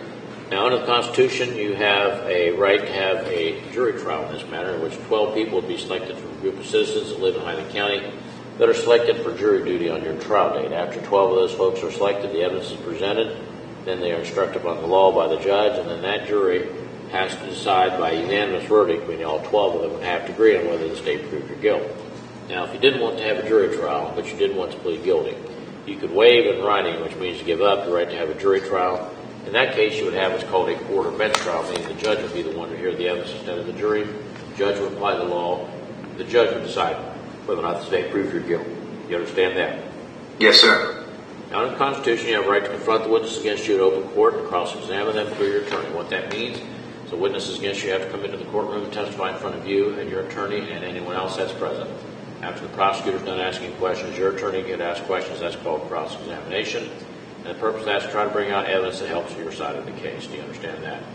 Yes. Now, in the Constitution, you have the right to use the power of this court to compel or force witnesses to be in court to testify on your behalf, same as the state. So if you have witnesses you're not certain are going to come in voluntarily, your request court issues a court order called subpoena, and it forces those witnesses to come into court to testify on your behalf if you want them to, even though they don't want to be here, which is the same way state's witnesses are forced to come and testify against you. Do you understand that? Yes. Under the Constitution, you have a privilege against self-incrimination, which means you cannot be forced to give evidence in this matter at any time, including trial. No one can ever make you testify. The prosecutor can, the judge can. You decide. If you decide not to testify, the fact that you did not testify cannot be used against you in any way by any person at any time in the proceedings. In fact, no one can even mention it in the proceedings, except in one situation. If there's a jury trial and you do not testify, the judge instructs the jury that because that is your right, they cannot consider it for any purpose. You understand that? Yes, sir. Right now, under the Constitution, you're presumed innocent of this charge until proven guilty by the state of Ohio on every essential element of the offense charge. What that means is the burden of proof isn't on you. Try to prove you're not guilty simply because you've been accused. In fact, under the law, you don't even have to provide any defense at trial. You can, but you're not required to. But whether you do or not, burden of proof will remain upon the state to prove your guilt on every essential element of the offense charge by proof beyond reasonable doubt. This is the highest burden of proof that's known under the law. You understand that? Yes, sir. Now, originally entered a plea of not guilty. Not guilty plea denied the allegation in the indictment, denied you committed any crime, and exercised or revoked all the rights I've just described. Now, if you change your plea from not guilty to guilty, that is the opposite of the not guilty plea. Guilty plea admits the allegation in the indictment, admits that it's a crime, that you committed the crime, and that plea waives or gives up all the rights I've just described for you today, except your right to have an attorney. You always have a right to have an attorney no matter what your plea. But with that exception, your plea of guilty waives or gives up your right to a jury or court trial, waives or gives up your right to confront witnesses against you and cross-examine them through your attorney, waives or gives up your right to use the power of the court to compel or force witnesses being in court to testify on your behalf, the same as the state. Waives or gives up your privilege against self-incrimination because you're saying you're guilty, so that's what's used to find you guilty. It's waiving or giving up your presumption of innocence because if you say you're guilty, the state's not required to prove you're guilty. Subjects you to being sentenced immediately by the court. And finally, it waives, gives up any right to file an appeal you think you could have had up until this point in the case. Now, if I should sentence you the maximum sentence, under other certain circumstances, you could file an appeal that would have to be filed within 30 days of your sentencing entry being filed. You understand all that? Yes, sir. And are you a U.S. citizen? Yes, sir. Now, do you have any questions about the charge or the possible penalty? No, sir. You understand it? Yes, sir. Have any question about the plea agreement? No, sir. You understand that? Yes, sir. You understand the recommendation on sentencing is not binding on the judge? Yes, sir. Do you have any questions about the plea, the constitutional rights I've explained? No, sir. You understand those? Yeah. Do you have any questions about the plea of guilty, what it means, and what the consequences of that will be if you enter it here today? No, sir. You understand that? Yes, sir. Is there anything you need to speak with your attorney about before we go any further? No, sir. Do you have any questions at all? No, sir. And is it your decision to withdraw your not guilty plea and plead guilty pursuant to the terms of the plea agreement that we have just gone over here today? Is it your decision to plead guilty according to the terms Yes, of the plea sir. agreement? Yes, sir. I'm sorry. All right. Then as to the charge in count 5, which alleges that on or about July 24, 2024 in Hainan County, Ohio, that Richard Duggan, being the owner, lessee, occupant, or person having custody, control, or supervision of the premises of real estate located at 8098 Divens Road in Hillsborough, Hainan County, knowingly permitted the premises of real estate to be used for the commission of a felony drug offense, to wit, aggravated trafficking of methamphetamine in violation of ORC Section 2925.03A1 by another person, to wit, Jason K. Saunders and John M. Delisle, in violation of Section 2925.13B of the Ohio Revised Code, the charge of the crime of permitting drug abuse, a fifth-degree felony carrying the penalties I just described. How do you plead? I'm guilty. All right, the court finds that on this date, open court, the defendant was advised of all his constitutional rights, made a knowing, intelligent, and voluntary waiver of the same pursuant to Criminal 11. The plea to counts 5 is accepted and ordered filed. The defendant is found guilty of that charge. Count 6 is dismissed. The matter is referred to the probation department for a pre-sentence report, which will include a assessment for substance use disorder and or mental health issues. The case is referred to the drug court docket. Sentencing will be on July the 2nd at 9 a.m. Yes. I'm out of the office that week of the July 2nd date. All right. When are you back? First day back in the office will be the 10th.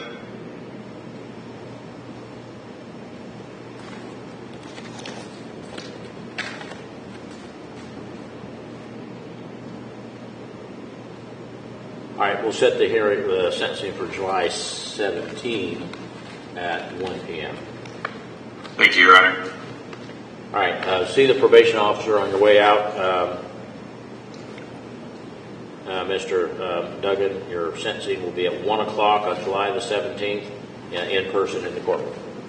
Okay, thank you, sir. All right, anything further from counsel? No, Your Honor. No, Your Honor. All right, thank you.